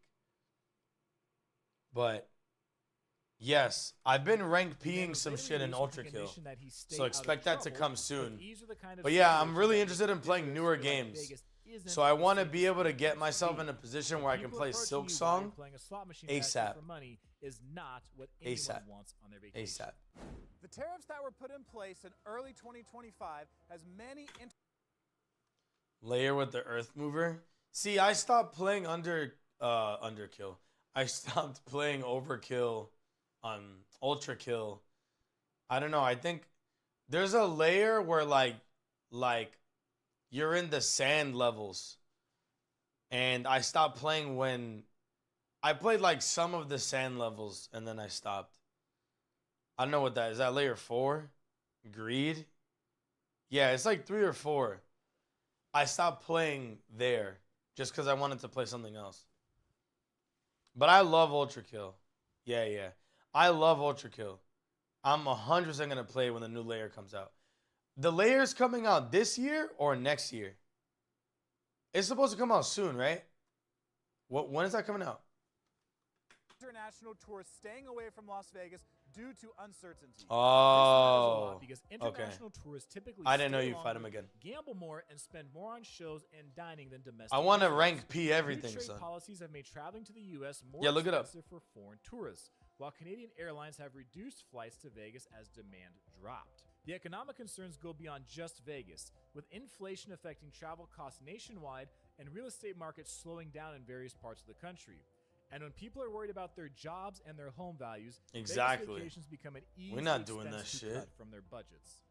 Major strip properties chose to lay off hundreds of employees as visitor numbers continue to drop month after month from what they used to be.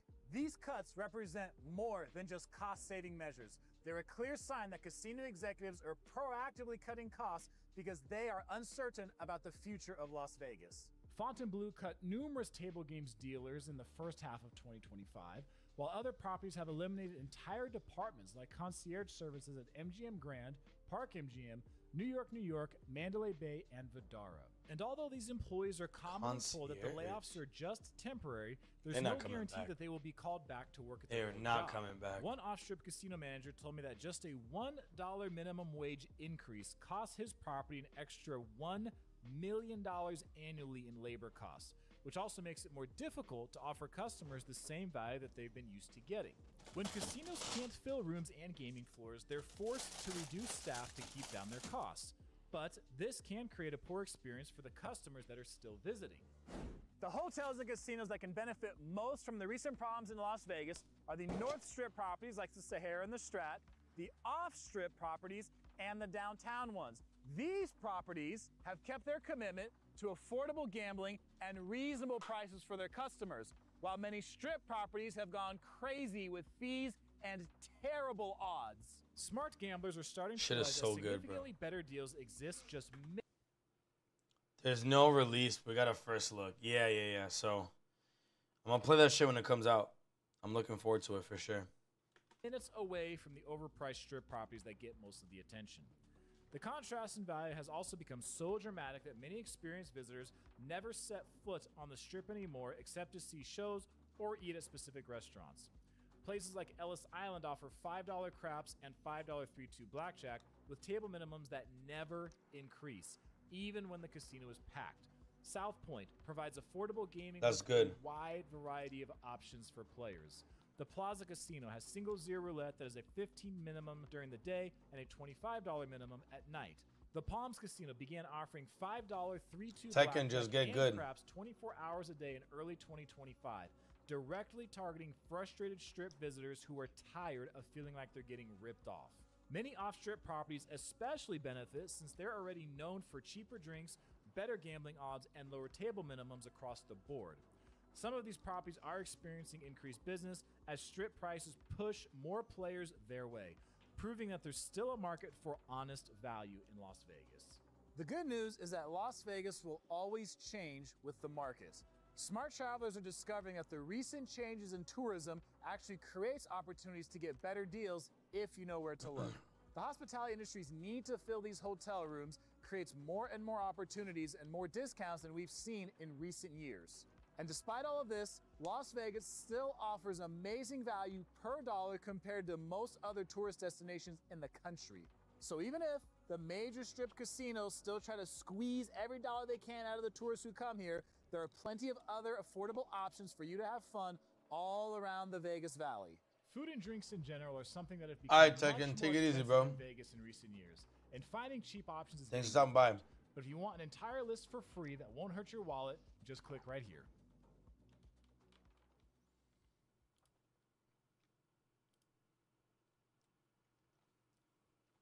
That was a nice watch. I enjoyed that.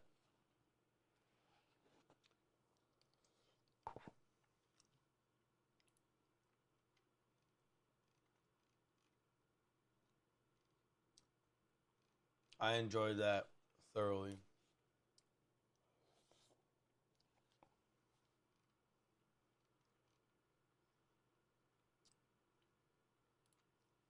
Passport Bros. Oh, this is gonna be. Honestly, this man's not lying. You never